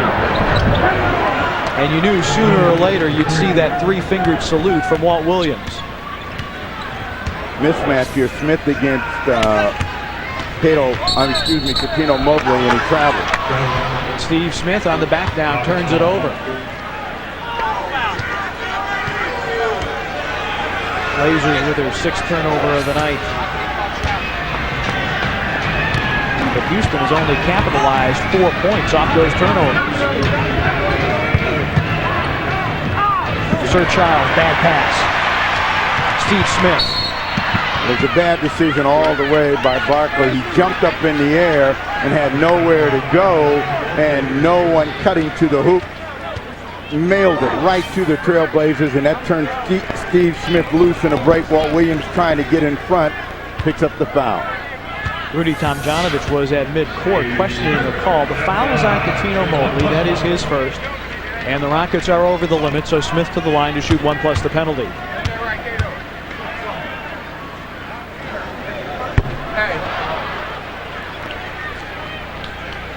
And in case you stepped away for a second, Hakeem Olajuwon started the third quarter, pulled right groin, and will not return. So Kelvin Cato, the former Blazer, as Steve Smith misses a pair, and that is rare, is in the middle. And timeout has been called by the Houston Rockets. Rudy Tomjanovich wants to see what the Rockets can do to cut into the 6-point Blazer lead. Blazers lead the Rockets 65-59. My name is Sparky. Yeah! I bring the fun and excitement to Blazer games. I'm also the mascot of the Blazers Kids Club. Join the club for a lot of cool stuff. T-shirt, school folder, plus your own membership card for discounts at the Rose Garden. Also, newsletters filled with players' trivia.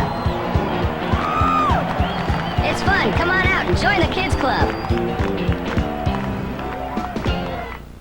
Girl, you know that there's one thing that I love, but it's not you I'm thinking of.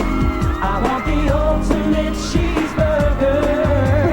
Cheese meat, cheese meat, and that's it. Baby, you know it's hot and juicy. The check won't make it till you want to rip. Girls love this. Our target is men.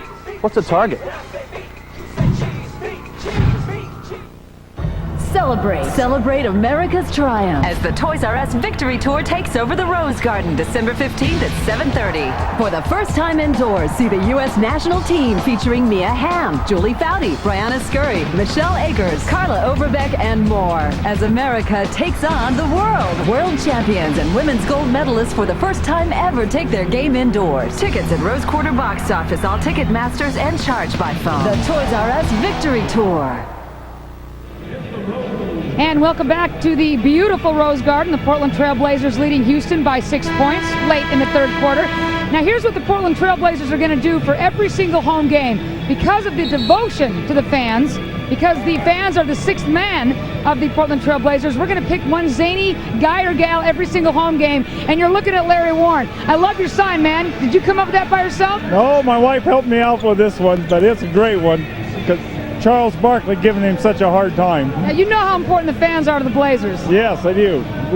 We're the number 6 on their team there. Okay, now for you being that crazy zany fan, we're going to give you a nifty t-shirt, and that makes you eligible for the big grand prize at the end of the year. Oh, great. All right. Take a look at this thing, huh, Larry? Well done. Thank you, my friend. Appreciate it. Fellas, back to you. Thanks, man. Here's your t-shirt. All right, thanks, Annie. Blazer fans, the sixth man. Keeping the Blazers in this one. Mobley from three. Way off. He hit one and got some confidence. Drew in the ball game. Francis down, who you struggled to, in this ball game. So that the two guys that got him going, Bryce Drew and Mobley, now will run for about the next 4 or 5 minutes. Shot clock at 6 as Rasheed Wallace calls for it, gives it up to Damon.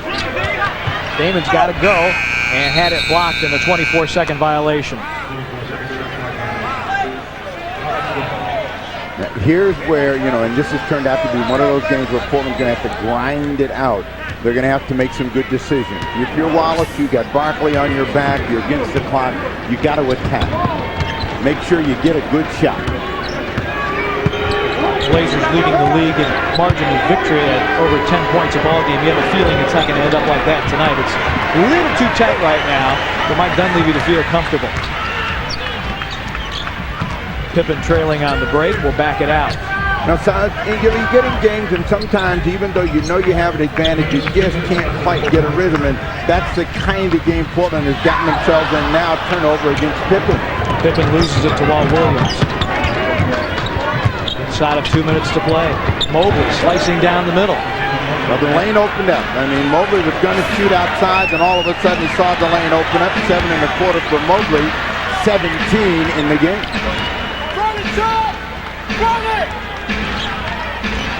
Damon with it. Alley-oop for Rasheed. Rasheed gets held, and he will shoot a pair of free throws. Detlef Schrempf getting ready to check in for the Blazers. And Carlos Rogers is in for Houston, replacing Charles Barkley. Barkley, a little whip right now. He's got to get some gas. Rogers in, but the reason that last play is such a good one, the defender thinks that Wallace is going to come out the other side, and the next thing you know, the ball is in the air, and Wallace, one of the great catch and dump guys, gets pulled off. Matt Bullard also returns for Houston to play the final 90 seconds of the third quarter. Steve Smith sits down. Detlef Schrempf returns to the Portland lineup. Smitty missed a pair of free throws. Now Rasheed trying to put the Blazers back on the good side of the ledger.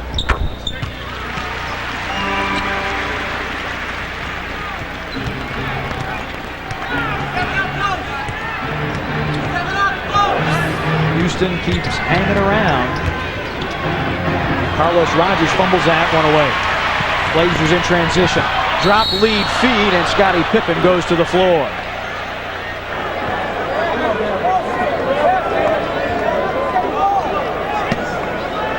And it is a foul on Carlos Rogers. Little kick right here, and then from the rear, the push by Carlos Rogers puts Pippen on the line.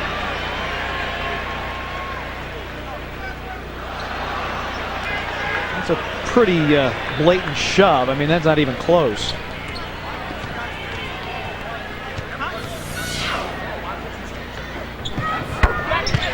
Pippen makes one of two. Awfully close to a flagrant, Steve. Flagrant fouls usually are called when there's no control for the guy going at the offensive end, and the player's making no play on the ball. And in that case, the interpretation by the official is it wasn't such a bad push that Pippen was going to be out of control and a chance of injury. But, you know, it's a good, aggressive play that can be called a flagrant foul depending on the angle the official has. Mobley, it's a two, it's off. Brian Grant with a rebound.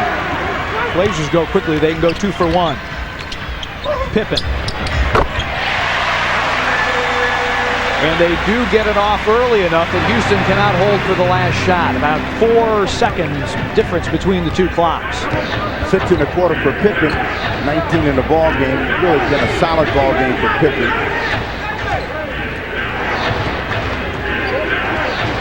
Drew watching the shot clock melt down to 7.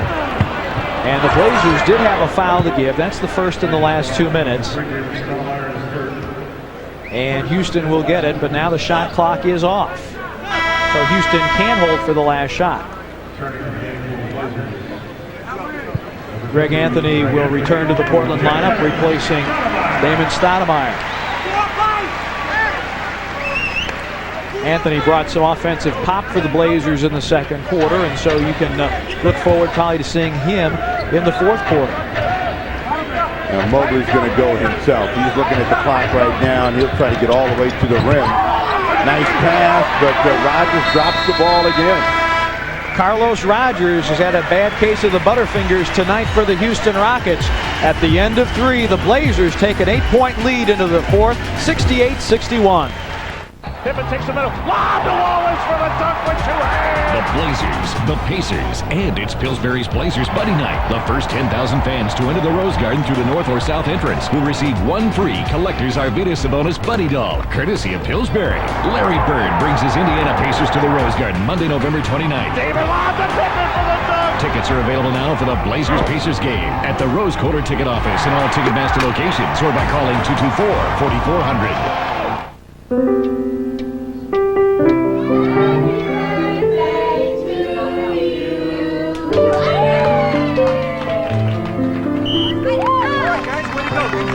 Why let beautiful memories lie forgotten in a drawer when it's so easy to drop your film off at Fred Meyer?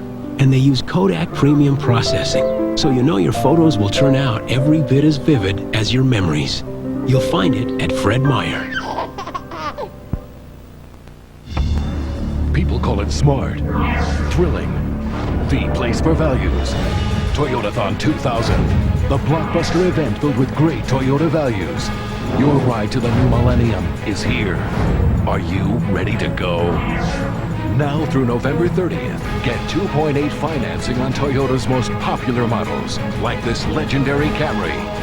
Get to Toyotathon 2000, now playing exclusively at your Toyota dealer. Can you believe this movie? She's going into the attic. We gotta call Sharon. Three-way calling gets everyone on the line. Just click, dial another number, and when they answer, click again. Three-way calling. It's already on your phone. Hello? You know that movie about the maniac in the attic? I know, I'm watching it. What happened? Did he do it? Who saw it?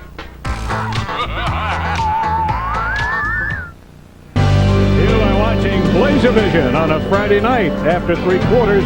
An 8-point Portland Trailblazer lead, 69-61, over the Houston Rockets. Well, Brian Grant got a lot of quality playing time in that third period, and that was good to see. Houston in the first quarter, as you can see, only shot 28% for the game. Portland in the first quarter, 48. Good first period, my friends, for Portland. Then we move on for the remainder of the game, and the Blazers upped it up a little bit. But the Rockets continue to hang around. And you can see it's still only an 8-point game. All right, guys. Thank you very much, Shans. Houston not known for coming back. They are 0-9 when heading into the fourth quarter behind. As you take a look, Houston shooting just 34%. As Mobley will go to the line.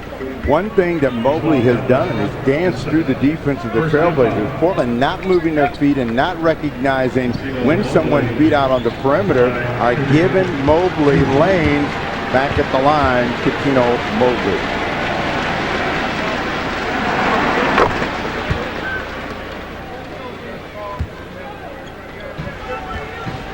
Rudy Tomjanovich looking on with concern. Hakeem Olajuwon out.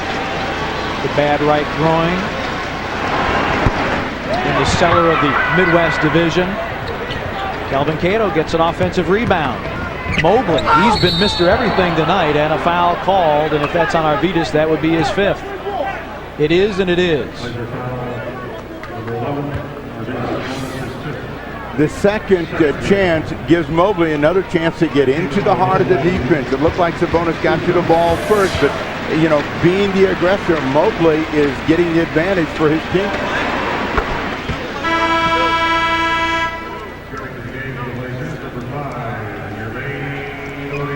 Jermaine O'Neal into the ball game, and Arvydas Sabonis will sit down. It's been a short night for Arvydas tonight due to foul problems.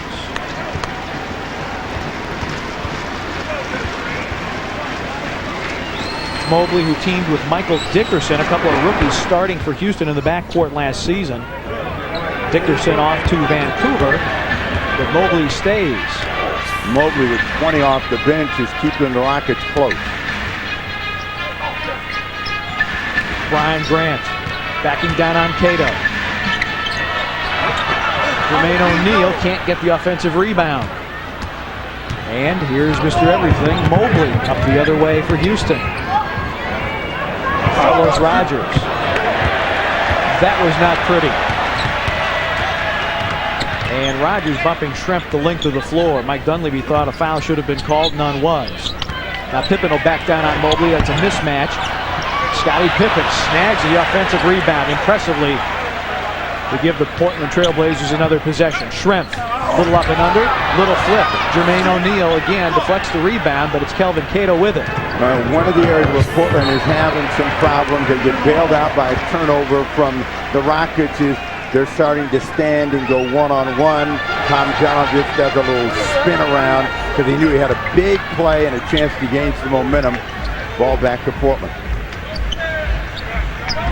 move by Rudy T was as good as anything we've seen on the floor tonight. Jermaine O'Neal cutting back door. Cato blocks it. Brian Grant keeps it live. Ball's loose and Bullard has it. And Pippen deflects it out of bounds. Rasheed Wallace will come back in for Portland. Portland is stalled here at the top of the quarter. Grant out of the ball game. Wallace comes back in. Grant trying to get a little rhythm. And this is a tough game for him because now it's turned into, one of those slugfest inside, and they've got a couple of shot blockers, and he doesn't have his legs yet against Rogers and Cato. 7 on the shot clock for Bryce Drew.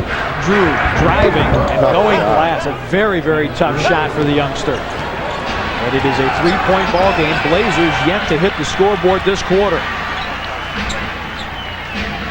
Wallace on Cato. And Kelvin a little too close. Kelvin Cato picks up the foul. Blazers will have it when we come back. Their lead has been trimmed to 3. Blazers 69, Houston 66. Can't sleep. Listen. Rain? Not just any rain. It's our rain. On our roof. Each year, millions of people spend their first night in a home of their own. Think it'll rain all night? I hope so. Call the Fannie Mae Foundation for a free guide to help put you on the path to home ownership and for a list of lenders and credit counselors. Why do I have Aflac insurance on top of my regular health insurance? Because he has his mother's eyes. Because I still have to teach him to whistle. And because Aflac helps cover what other insurance doesn't. If I'm injured, Aflac even provides cash to help pay bills. So why do I have Aflac? Did I mention he has his mother's eyes? Aflac supplemental insurance. Without it, no insurance is complete.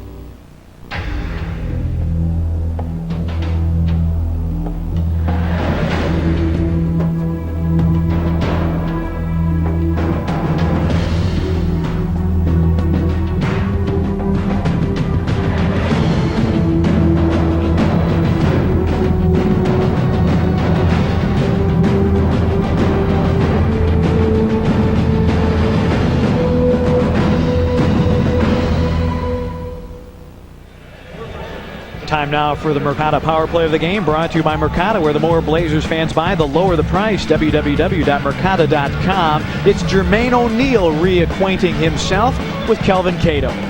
Well, they've gone against each other quite a bit in practice, and O'Neal's still a very, very quick leaper against another quick leaper. Beat his old buddy Cato. They'll have a chat about that after the game is over. But O'Neal is going to get a chance to get a little run right here at a critical part in the ball game, 9:47, and make a big impression on Mike Dunleavy if he can come up with some positive results, because Portland is struggling right now to find out how to get it going and stay on top of the Houston Rockets. Turnover. Detlef Schrempf threw it out of bounds, and Ron Garretson was pointing at Matt Bullard, but apparently it was mistimed. I mean, Wallace was just starting to break out, and it really didn't have a chance to get his feet underneath him to go get the ball, and it just sailed away.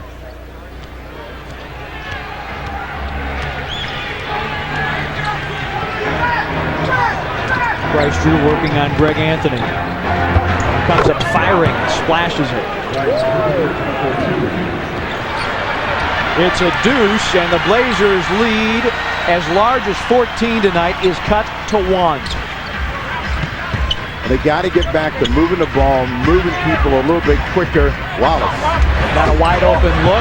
Detlef Schrempf tips it, can't finish it, and Carlos Rogers has the rebound. Houston looking for their first lead of the night. Houston has scored the last 7. Well, the guys that are doing it, Mobley and Bryce Drew, trying to go to a high wire. Rogers, he cannot catch the ball. Stick him is outlawed, but he needs some. I mean, every pass that he has tried to catch on the move, he's fumbled away, and they're going to go back to Rasheed Wallace down on the box. Carlos more used to working with a bowling ball, and it's got holes in it. It's easier to hold. There's Rasheed against Cato. Shot clock at 9. Rasheed on the back down. Gotta go. Carlos Rogers with a rebound. A good shot. Wallace has got to take that shot again. I mean, if they're going to run the plays, and he's going to be the guy that delivers them. Anthony trying to draw the foul, jumped in to Bullard. So there's a mismatch as Drew fires on Detlef Schrempf, and he finally misses one. Pippen with a quick pull-up. Scottie Pippen just said something to Ron Gerritsen about a non-call. Mobley, he'll elevate, and he gives Houston the lead at 70-69. Plenty of time for the Trailblazers, and the thing that they don't want to do is become passive at the offensive end. You know, they've gone through almost 12 minutes of one-on-one. The quicker they move the ball and move themselves, the easier it is for them to score. Wallace, 4 on the clock. Comes up with a jump hook, and his shot has come up cold here in the fourth quarter. The ball is out of bounds to Houston, 7:38 to go. Stacey Augmon will return for Portland. And Scottie Pippen will take a seat. Mobley with 22. He's been the man off the bench. He's been the man, period, for Houston tonight. Drew. That's not his game. His game is standstill jump shooting. Jermaine O'Neal in the middle. Yes!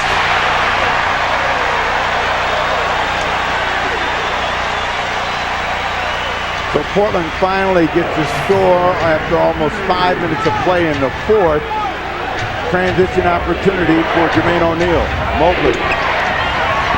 Rasheed Wallace had the rebound. Carlos Rogers climbed his back. No foul called, but it will be Portland's basketball as Charles Barkley returns, replacing Carlos Rogers. Carlos not happy with himself, throws his gum to the floor. Well, sometimes when you want to come back and you want to make a big impression like he did, and you're just too juiced, you never really calm down. That appears to be part of his problem tonight. Blazers need to start tracking down the rim here. As Rasheed drives baseline, that won't count, but a Houston foul has been called. When we come back, Blazer ball, they lead it by 1. Get your hands up! Get your hands up! Go! Thank you, Detroit! We love you! Detroit was last night. Want to get away? Now you can. Fly Southwest Airlines coast to coast for $99 or less when you purchase tickets by December 15th and travel starting November 30th. You are now free to move about the country. I know that look. You're trying to decide which DVD player you should buy, aren't you? Based on your existing home theater system, be sure to get something with Dolby Digital decoding.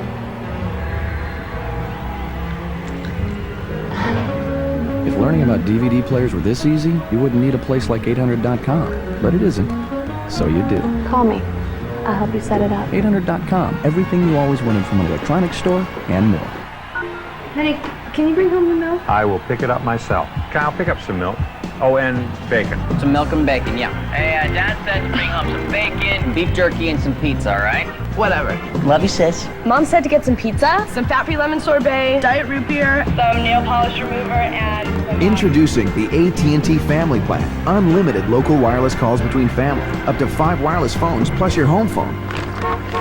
Kyle! Talk all you want. Your family. Take a look at Jermaine O'Neal filling the lane. Really one of the few chances that Portland has had to capitalize and get out in transition. O'Neal over the top with 2 hands, and that's the only field goal that Portland has gotten here in the fourth quarter of play. And this is a high-powered offense, but 1 for 10. Houston not much better, but Houston's on a better run. Bryce Drew, Cuttino Mobley with 9 points in the quarter to the Trailblazers 2 to get them back in the ballgame. Bullard, Barkley, Mobley, Drew, and Cato for Houston. Steve Smith is in with Schrempf, Wallace, Augmon, and Anthony.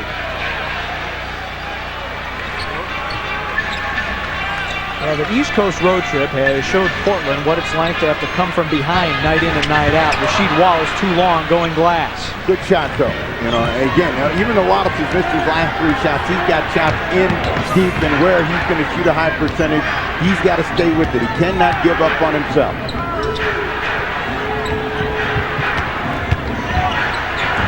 Mobley. And it's out of bounds, and let's go to end shots.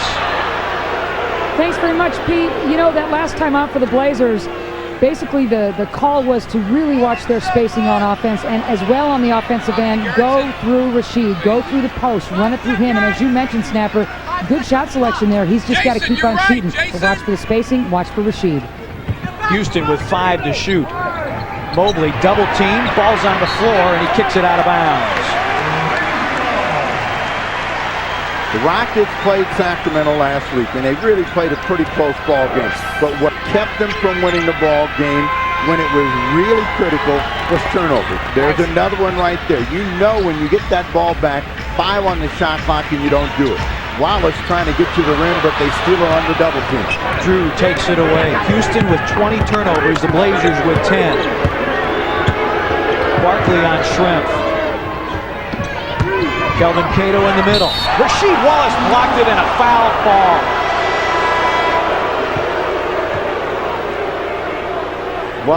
Wallace really upsetting. He gets this one clean, and where he's going to get the official may be going his way, but this is a clean block. When he brings that arm down, he brings it down so emphatically sometimes, and it looks like he got the guy across the arm, but I mean, that was a great block by Wallace, all ball. And Cato cashes the first free throw. When you're a shot blocker, you want to go to the ball and up, and not always to the ball and down. Cato's 2 free throws put Houston back in front. So they bring Steve Francis back in the game, and Greg Anthony comes right over the top. Greg puts the Blazers back in front. So you know what's happening here? It's the bench, and it's the Rocket bench versus the Trailblazer bench right now. O'Neal with 2, Anthony with 2, and the rest of it is Anthony steals the ball. Anthony leading the break. Shrimp. And the Blazers turn it over. Mobley hits the deck hard, but he pops back up.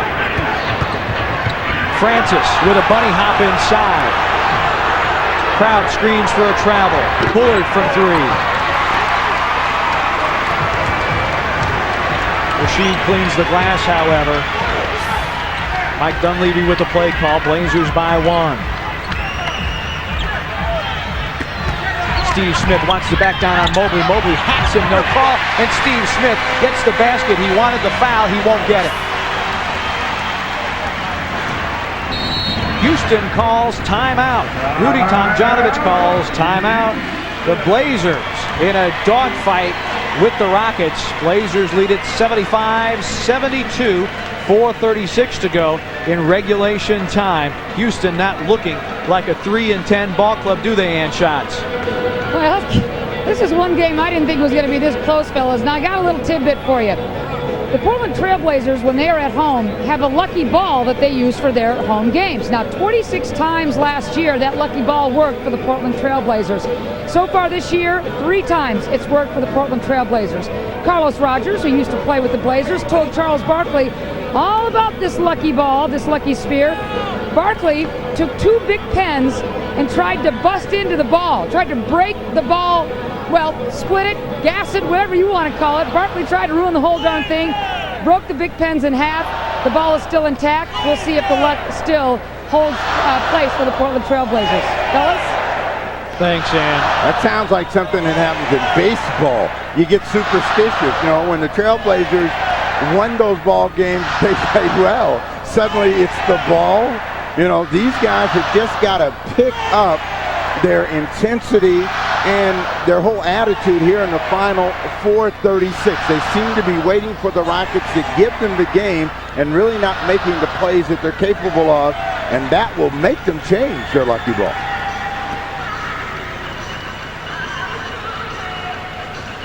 Right now, Portland being out-rebounded by Houston 44 42-37 as you take a look at part of the sellout crowd here at the Rose Garden tonight.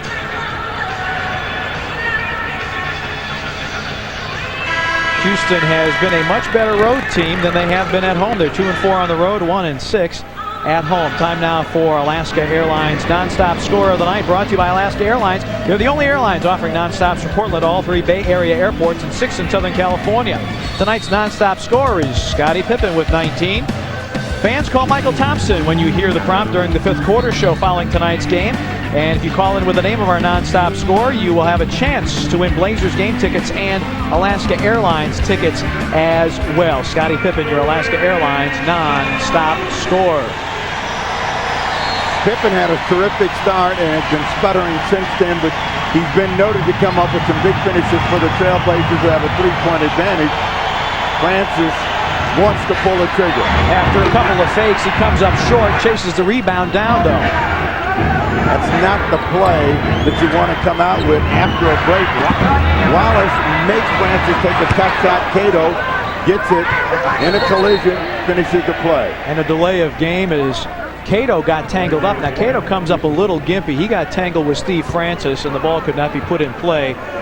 So a delay of game warning against Houston that could come in handy toward the end of the ball game if it remains this tight. Well, the reason the Rockets are in the ball game, the bench.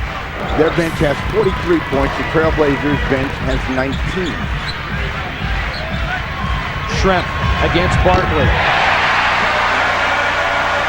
Detlef Schrempf comes up big with his first bucket of the night. Houston's bench providing the pop for them tonight. And here's been exhibit number 1, Cuttino Mobley, as he gives to Barkley. Bullard from 3. Well, that's Matt Bullard at his best. When he can catch and shoot, he pulls the trigger on a deep 3. He gets that one to go. High ball game.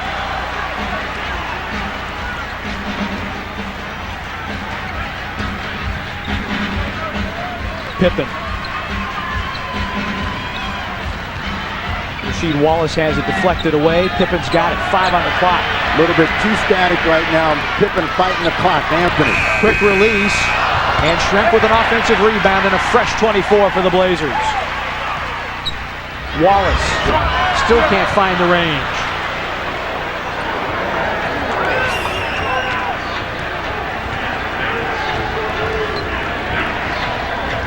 Mobley on Pippen. Barkley backing down on Schrempf. Bullard will try it again. Barkley had the offensive rebound and gets called for the foul. Rudy Tomjanovich is an incredible shade of red right now.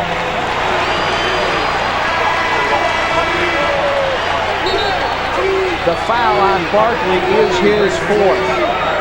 3 team fouls against Houston. Now, Tomjanovich is saying, my guy was up at the top first. And 90% of the time, if you come over the rear, you're going to get the call against you, and that's what happens to Barkley. Anthony's inside. Barkley gets to the ball first. Blazers trying to untie this game. Schrempf delivers to Steve Smith. Steve. Tough luck for the Blazers in this quarter. They have gotten plenty of good looks. If they go down, this is a vastly different ball game. Blazers just 24% for the quarter. Well, they just haven't made the shots. They've had the opportunities, but right here to finish this game, they need to move just a step quicker and be a little bit more aggressive. Cato trying to toss that one in. Tips the ball to Barkley. Another offensive rebound for Houston, and they get a fresh 24 as we move inside of 2 minutes to go in regulation. Mobley for 3. That one got hit. Good rebound. That's out of here. Pippen releasing early, but Rasheed Wallace with a fastball high and wide. Rudy Tomjanovich wants a 20-second timeout. I'm sure Rudy's telling his guys, hey guys, we can drive the ball. We don't have to stand out on the perimeter. Portland's a little nervous right now. You know, they're the better team, but they're not certain how to finish the deal. Dunleavy's telling his guys, we got to reassert ourselves right now. stop worrying about the misses and be aggressive in trying to score the ball at your end of the floor, you'll be okay.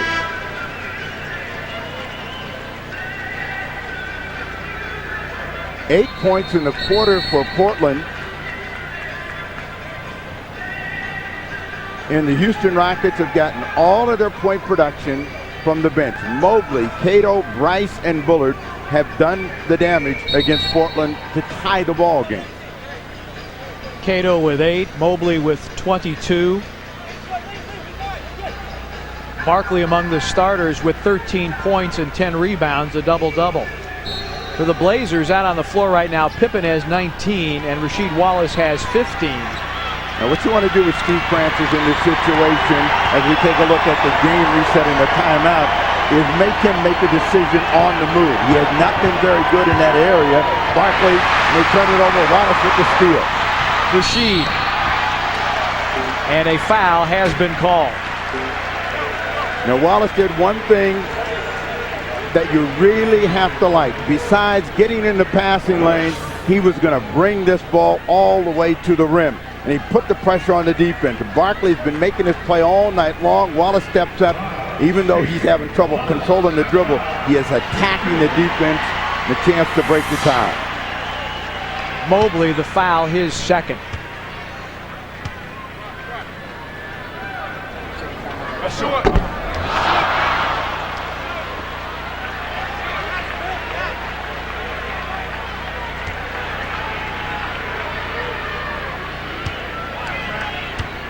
Brian Grant looking on, contributing 8 points and 6 rebounds. Missed a pair. Oh my.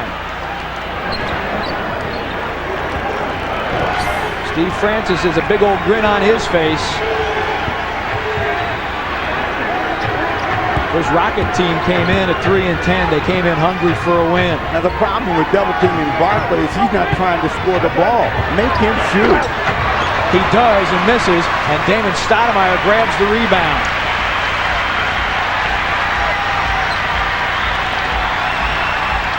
Rasheed Wallace tries to set a high screen. Damon gets loose from Francis and cans it. Timeout, Houston.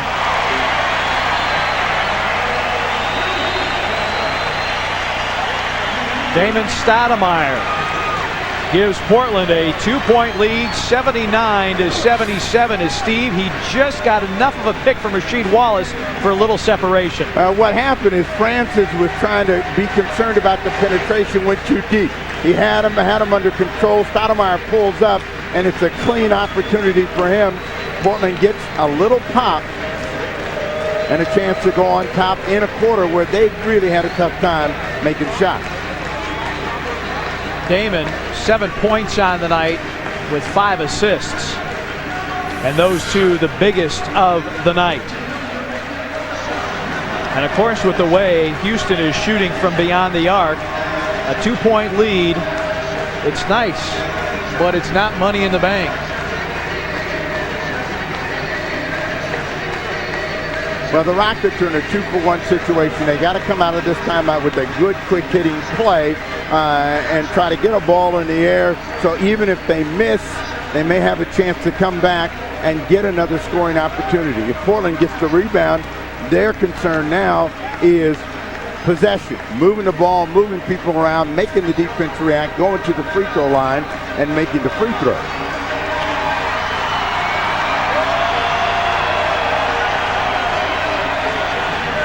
Patricia Lowry, our producer, brought her mom to the game tonight. And congratulations to Texas A&M as they defeated Texas this afternoon. Paul Allen looking on anxiously, as is General Manager President Bob Whitsitt.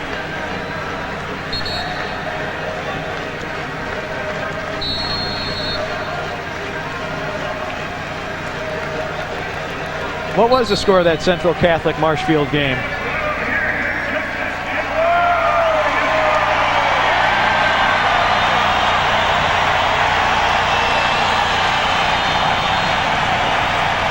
All right, the final 46.8. Here's your game reset. Portland with 3 and a 20. Houston with 2 full. Portland also with a foul to give. Blazers by a deuce.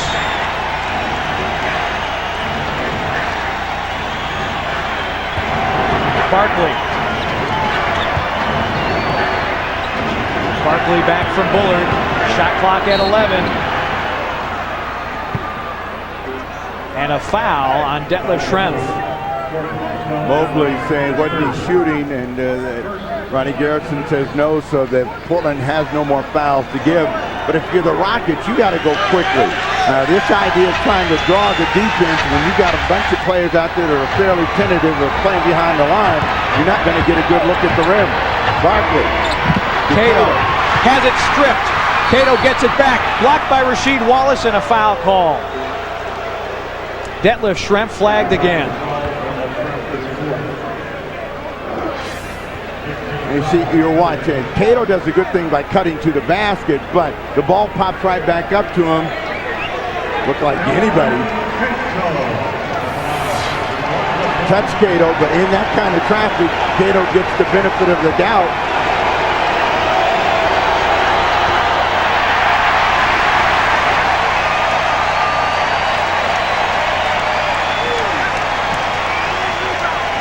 David Stoudemire had a few words for Kelvin.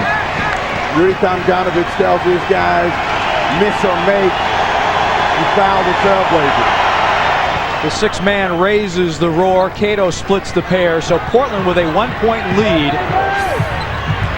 But the shot clock is off, and Houston is forced to foul. Francis fouls Schrempf there. Now they got to foul because they know that Portland's in a position to run out the clock. So in order to get the ball back, give themselves a chance, they're going to gamble that they'll either get a miss or Portland makes them both. They'll give themselves a chance to tie the ball game with a 3-point field goal. And Detlef Schrempf, one of the better free throw shooters for the Portland Trailblazers. Greg Anthony is also an excellent free throw shooter, and so Mike Dunleavy brings him off the bench. All they wanted was one miss. That gives them a chance with this possession to at least tie the ball game, not have to focus on the 3-point field goal or a 3-point attempt. And Detlef Schrempf with a chance to give Portland a 2-point advantage with this free throw. The iron kind at the Rose Garden, and Rudy Tomjanovich will take another timeout to set up a play to try and tie this ball game or perhaps take the lead. 20.8 to go in regulation time. During that last free throw situation, there was quite a bit of jawing between Steve Francis and Greg Anthony. I think Steve was trying to point out a little something to Greg Anthony, and Greg was very calm and said, we'll see you at the end of the game. You read that? You saw all that? He's pretty good. It's a mild interpretation, folks. There's a lot of gamesmanship out there. Kelvin Cato, of course, wanted to play well. Gets 1 of 2 free throws down there and has 10 rebounds on the night. So he has played well. Carlos Rogers has fumbled the ball. Walt Williams really has not been a factor tonight. Well, the guys that came back and wanted to play well against their old teammates really have had a tough time. But the story of the ball game has been the bench of the Houston Rockets versus the bench of the Trailblazers and Portland's inability to make shots. So they, as they finished the last road trip, they got themselves into a little bit of funk of playing outside and standing, and they exhibited it from the end of the first quarter on, and it's got them in trouble. Both teams, nothing to write home about, but the Rockets got back in the game. Portland still has the lead, and it's up to the Rockets to make the difference. And Shots, what have you found out? Well, I'll tell you what, before Mike Dunleavy joined the huddle, the players were basically talking amongst themselves saying, okay, now it's time to play good, smart defense. No fouls to give, obviously, and no one wants to let anybody go baseline with their strength. Steer them towards the middle so that they can play some help defense, but above all, just play good, smart, help D. We'll see if they can pull that off in the last couple of seconds and avoid overtime or worse. Fellas. If you're in trouble, thank you, Ann. If you get in trouble out there, Rockets not a very good free throwing team. The 2 best free throwers are Bullard and Cuttino Mobley. Barkley has been known to cough one up in these situations. You just saw Cato. Steve Francis is not a good free thrower. If you get in trouble, a worst case scenario, You foul one of those guys to get possession of the ball back. Every one of the 6 men are on their feet here. Francis on Anthony. Greg Anthony deflected, couldn't get it back. Francis on the baseline. And Kelvin Cato gets the stick back with 11.2 to tie us at 80.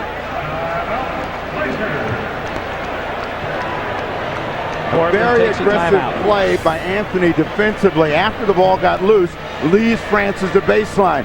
Francis just did not finish this play, and on the release, Cato with 2 hands over the top to tie the ball game. In this situation, and you heard Anchas talk about it, don't give up the baseline. Anthony got beat right there, and that's where the breakdown was. Rockets with their 13th and 14th second chance points. Off the miss, Greg Anthony mad at himself. He got the initial deflection, and if he is able to corral the lucky ball, the Blazers win. Well, you're in a position now with 11 seconds to go. Worst case scenario, you're going to go into overtime. So you're playing this down for the final shot of the game. Make sure you get a good shot. The Rockets are in a position where they're going to try to gamble. They're going to try to force a turnover, but they're going to try to create some sort of panic and make or miss. You want to be the team that shoots the ball last. You remember the overtime game in Charlotte, the Blazers had the last shot, but they only had 1.1 to do anything with it. Now they have 11.2. Well, they got a lot of time to get a good shot. And depending on, let's say you let this ball go in the air around 3.5 seconds, you still have a chance for a putback. You don't want to let it go too soon, then get the rebound, and now they have a chance to call timeout and try to win the game on the closing shot of the ball game. Rasheed Wallace has been cold here in the 4th. Is that your primary option, Steve? Wallace has had great position and great shots. I still think you've got to go through Wallace, and Wallace has got to grow to this occasion. I want the ball, I'm going to make the shot. And? Thanks, guys. The last huddle, Mike Dunleavy be drawing up a play for 2 of his best sharpshooters, and that would be, of course, Steve Smith and Scottie Pippen. She's been a little bit cold, so look for Smitty, look for Pip to take the game winner, fellas. Bryce Drew wants to check in, and he will be allowed into the ball game to take the place of Matt Bullard. Now they put Francis against Damon Stoudemire as they switch things around with the small lineup, trying to deny the ball, trying to get it in. 20-second timeout by Anthony. Blazers had difficulty getting the basketball inbounds, and so Greg Anthony smartly calls for the 20-second timeout. So that is gone for the Blazers. The Blazers still with 2 full timeouts. Houston with 1 full. Their 20 already burned earlier this half. Mr. Mean came over, jumping on the official, saying, you know, that was 7 seconds. It wasn't even close. Should have been our ball, but that's how it goes in these situations. Coaches lobbying for everything. Anthony didn't want to make a mistake, took the timeout as they come back out on the floor. Steve Smith to do the inbounding this time. Pippen, Wallace, Stoudemire, and Anthony. The 5 on the floor for the Blazers. Well, Wallace will be the outlet. You know, if they get in trouble, they get the ball into Stoudemire. Damon gets a Rasheed Wallace screen. Rasheed off a screen roll. Fakes. Short. Damon. No call, and we are going to overtime. Damon thought he got fouled. Damon screams for a foul and none called. When we come back, 5 minutes of overtime from the Rose Garden. Blazers and Rockets are all tied up at 80. Overtime, the Blazers go with their starting lineup, so Arvydas Sabonis will jump against Kelvin Cato. Remember, Arvydas with 5 personals, and he wins the tap over Kelvin. Where you'd like to see the Trailblazers re-energize themselves is at the offensive end. Start regaining their confidence. Right now, they're playing very tentatively at the offensive end. 1 shot and a miss. Sabonis with the foul. Arvydas, his time severely limited by fouls, gets the Blazers off on the right foot as Scottie couldn't finish, but Arvydas was there to clean it up. Pippen's trying to squeeze Steve Francis, and Francis has had all kind of trouble tonight. Not been a good game for him. But see, that the Rockets have been working through Barkley, and Portland has been worried about doubling him, and that's let these other guys get into the game. Mobley to Cato, the finish. Cato, who tied us at 80, reties it at 82.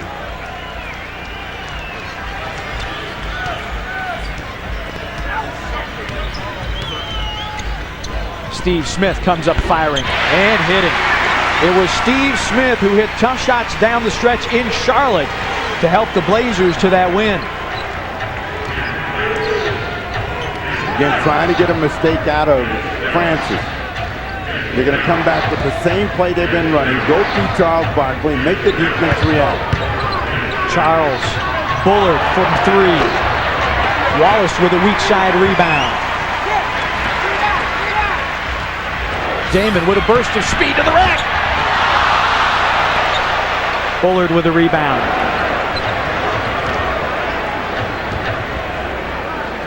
Rockets looking for a tie. Barkley and Wallace. Wallace grabs. No foul. Barkley leans in. Mobley. He's been money all night for Houston. Shot clock at 5. Tried to go behind his back and lost the ball. Both teams are playing some tentative and really ugly offensive ball. Pippen with an early but quick miss. It was a wide open look, but it was a little short as he tried to go glass. Scotty, or rather a Barkley quick three, and the Blazers come back quickly the other way. Rasheed.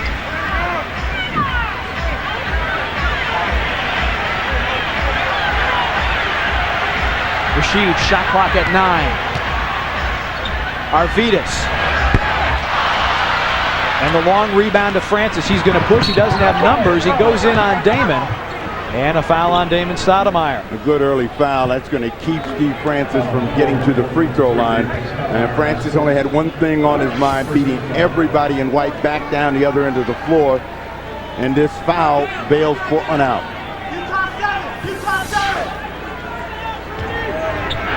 Blazers clinging to that 2-point margin. Well, both teams are standing, though, and whenever you have offenses that are standing, your percentage is going to go down. Francis and the Rockets out on the perimeter. Mobley for 3.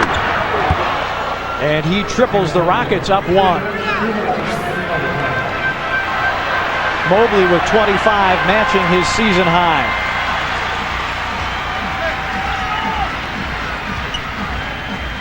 Steve Smith, he hit 1, he's now hit 2. And Steve pounds his chest and says, I can carry this team to victory.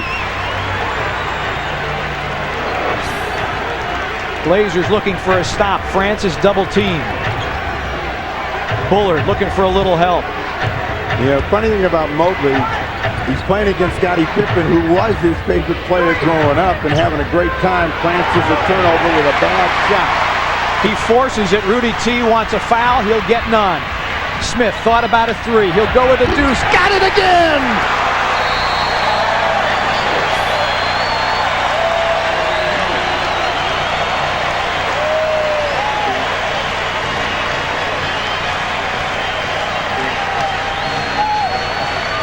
The danger of having Steve Smith in these situations is his history.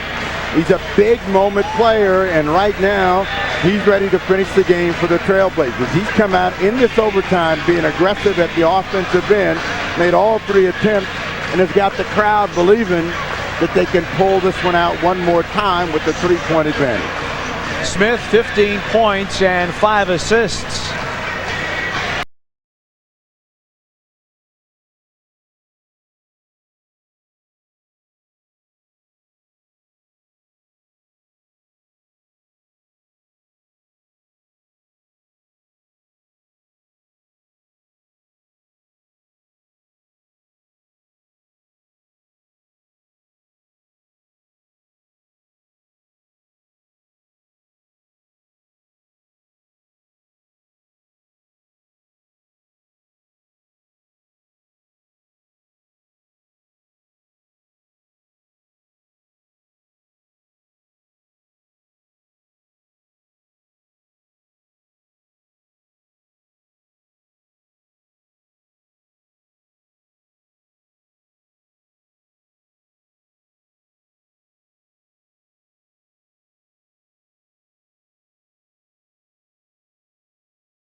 Rockets shooting just 34%. The Blazers are a perfect 5-0 when they hold the other people to below 40% shooting. Bill Schonely, what do you got?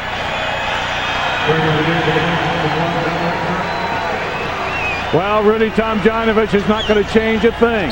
Watch for Barkley to get the ball. Low post, high post. He's up at the high post now. Keep a watch on this. All right, just as Bill described, there's Barkley going down to Francis. Great Blazer defense. So he's got to bail out to Mobley. Shot clock at 5. It's a 3. Pippen going for the rebound. Can't get it. Damon does have it. What a pass to Pippen.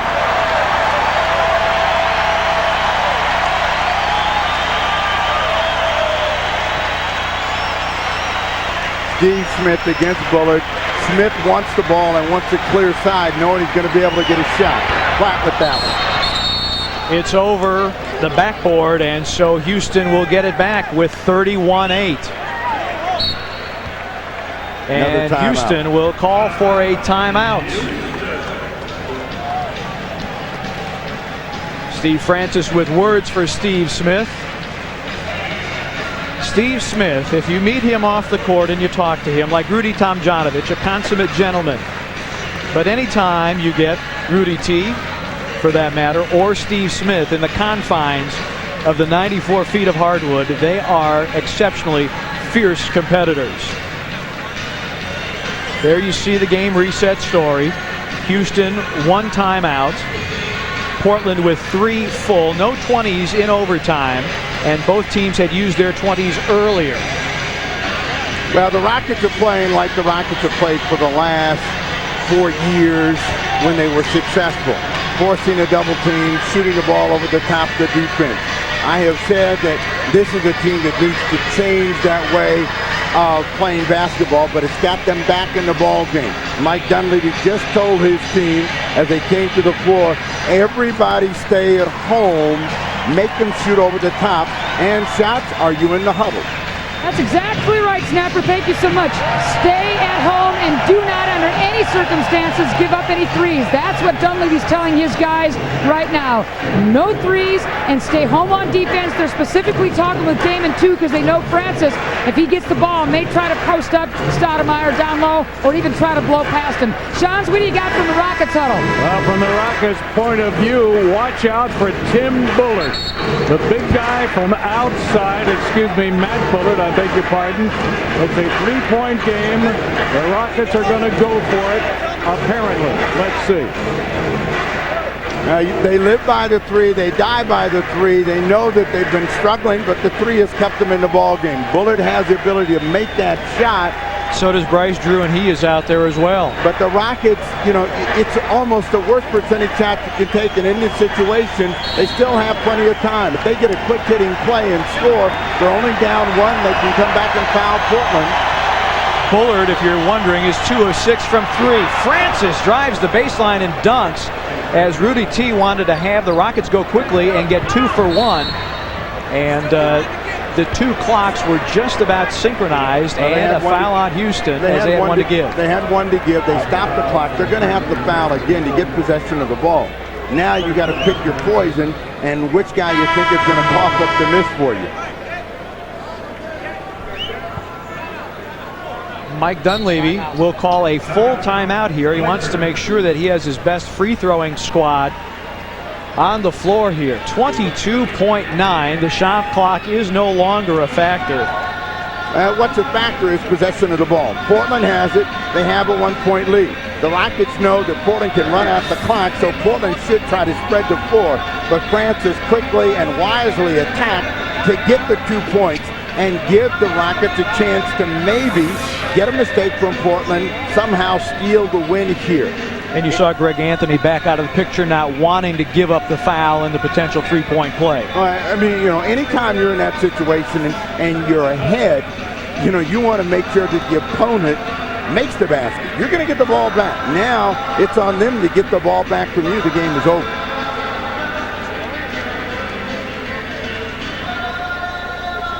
The East Coast road trip, you look at a 5-1 record and you say, oh, great road trip. But tough victories in Miami, coming from behind. A win that was not easy in Philadelphia after the Blazers led by 17 late in the third. The Sixers come back. Allen Iverson ties it at 87 before the Blazers go on to win. Charlotte, you're extended to overtime. Obviously, the Orlando game, which comes down to a final shot. Rasheed Wallace puts it in for the Blazers win. It came down to a final shot in Cleveland, where the Blazers had a couple of looks from three, couldn't put them down, and end up losing by 3. And then in Minnesota, you're trailing, and a third-quarter rally propels you to the victory. So the Blazers know something about coming back, and they know something about tight ball games, despite the fact that their margin of victory does lead the league. Well, forget about the margin of victory and focus on the ability to get the win. That's all they're concerned with here this evening.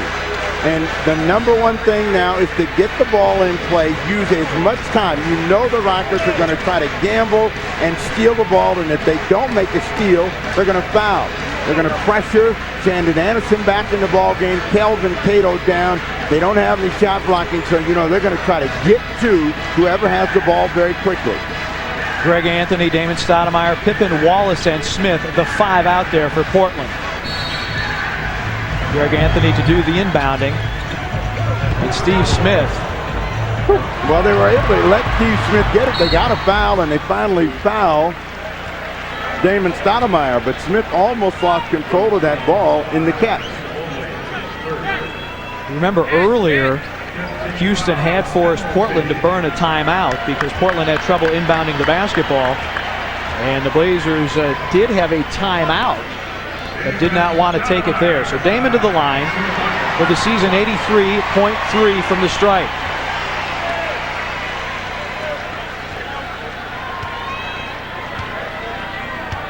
Rockets got a couple of big guys set to come back in as Stoudemire knocks down the first. Cato and Bullard are in. Drew and Shandon Anderson are out. Greg Anthony will sit down. Detlef Schrempf comes in, so the Blazers get a little height defensively. Well, Stoudemire makes this. You know they're going to call a timeout. They're going to try to set up one more play. You're hearing Dunleavy tell his team, you got a foul to give. Damon's long with the free throw, and Houston still breathing. Down to 17.6. Rudy Tomjanovich will take the timeout, and now you're in a situation where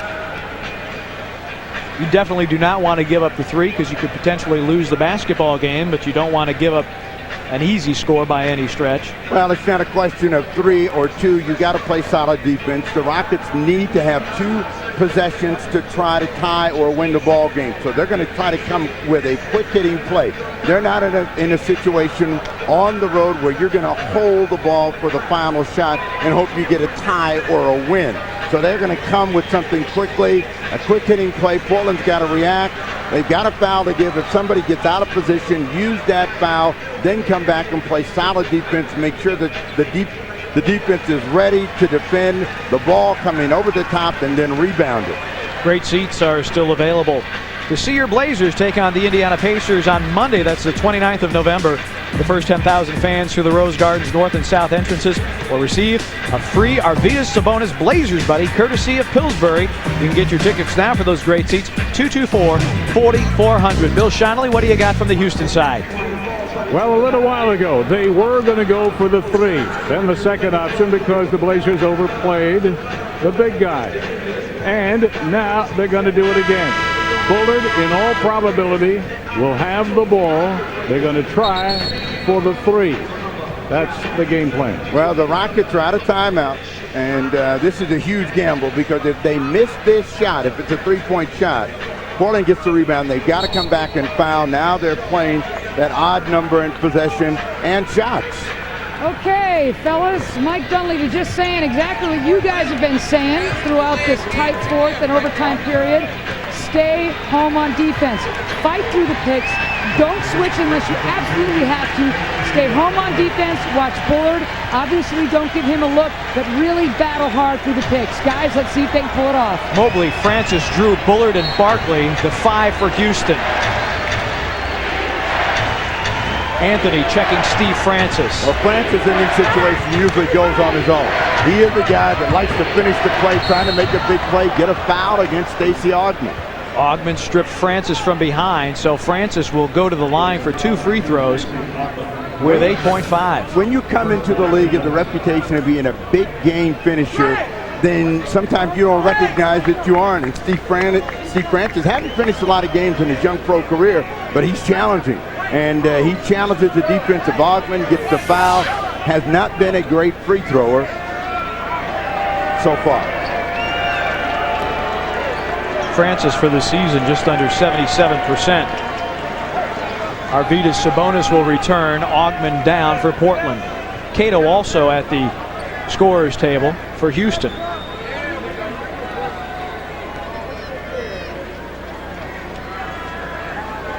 Cleaning up a little moisture along the lane.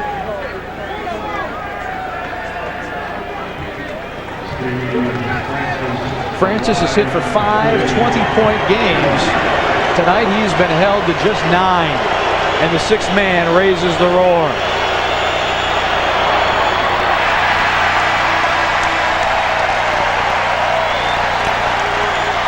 Now they're looking at Rudy. Barkley trying to tell Francis, miss it, we'll get the rebound, put it back in. You know what Portland is saying, get the rebound, we have possession, we get out of here with the win. But and again, Houston out of timeouts. You're hearing Dunleavy tell everybody, just stay with your people now. If you're Francis and the Rockets, you make it and then you try to come back with a steal.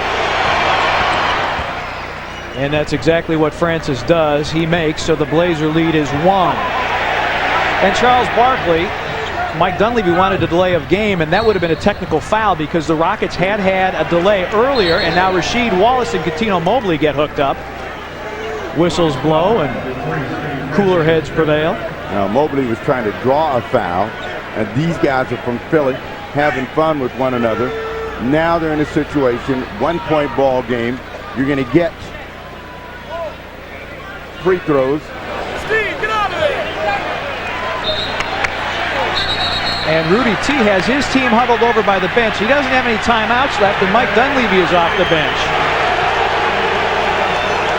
Well, for what amounted to a 20-second timeout for Houston. You're walking to the other end of the floor, and they all just stop. It's up to the officials to continue play, get everybody down here, and make them get into the lane.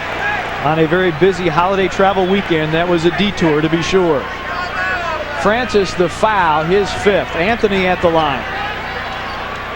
Now the Rockets are going to get one more shot. Anthony gets a great bounce. So that was a tight free throw.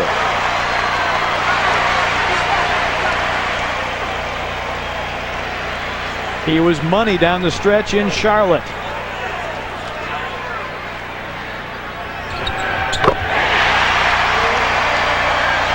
Houston with 7.1, and they'll need a 3. Well, if you're Portland, you get in trouble. You don't let them shoot the 3. Back Bullard.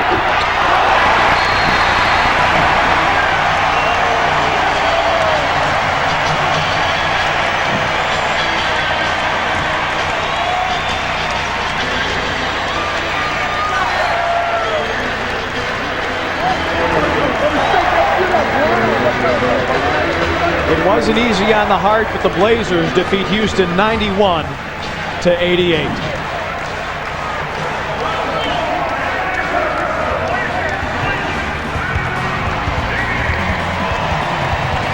The Blazers needed overtime.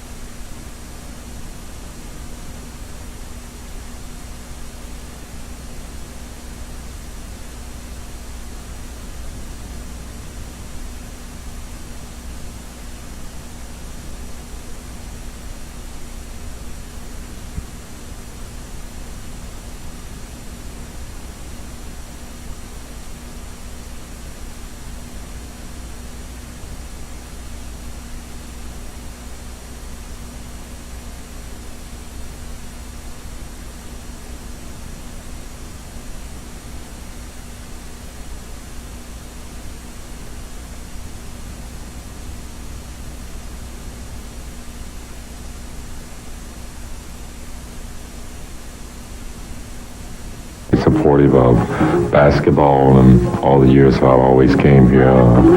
They really, been sort of a pain in the side for the visiting team. So I'm just glad to be on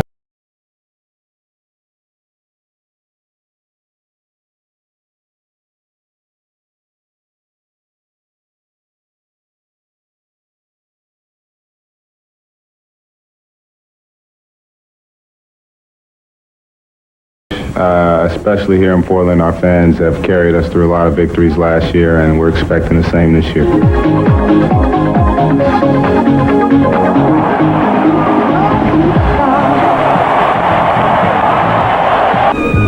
The Blazers wish they had their fans with them tonight, but no such luck.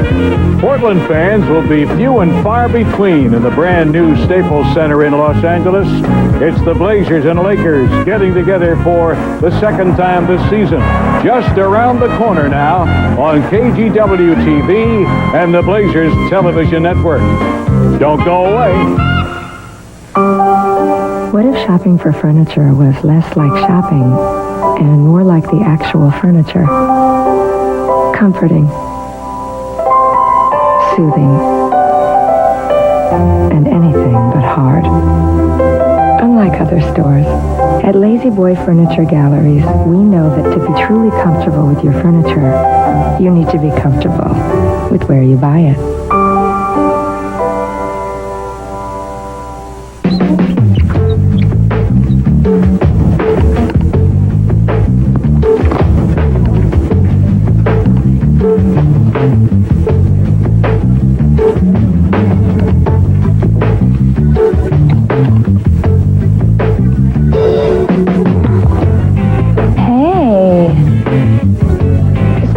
Brother? Want to change your body? Gold's Gym. Honey? Yeah. It's down. Baby? Down. It's down. That's down, all right. Yeah. I swear this never happened before. It's down. Hold on.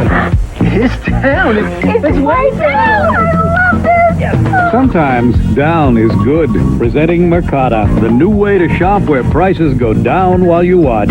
The more people who buy, the lower the price. Let's do it again. Try prices down at Mercata.com. Tonight's special presentation of Rip City TV has been brought to you by Great Lips, proud sponsors of the Blazers Courtside Kids. By the 41 Portland area Jiffy Lubes. Jiffy Lube, more than an oil change. By Nestle, it's just more fun to munch. By Mercata, www.mercata.com, where prices are always dropping. By Lazy Boy Furniture Galleries, we make the rooms that make a home. And by Gold's Gym, join a real gym, Gold's Gym.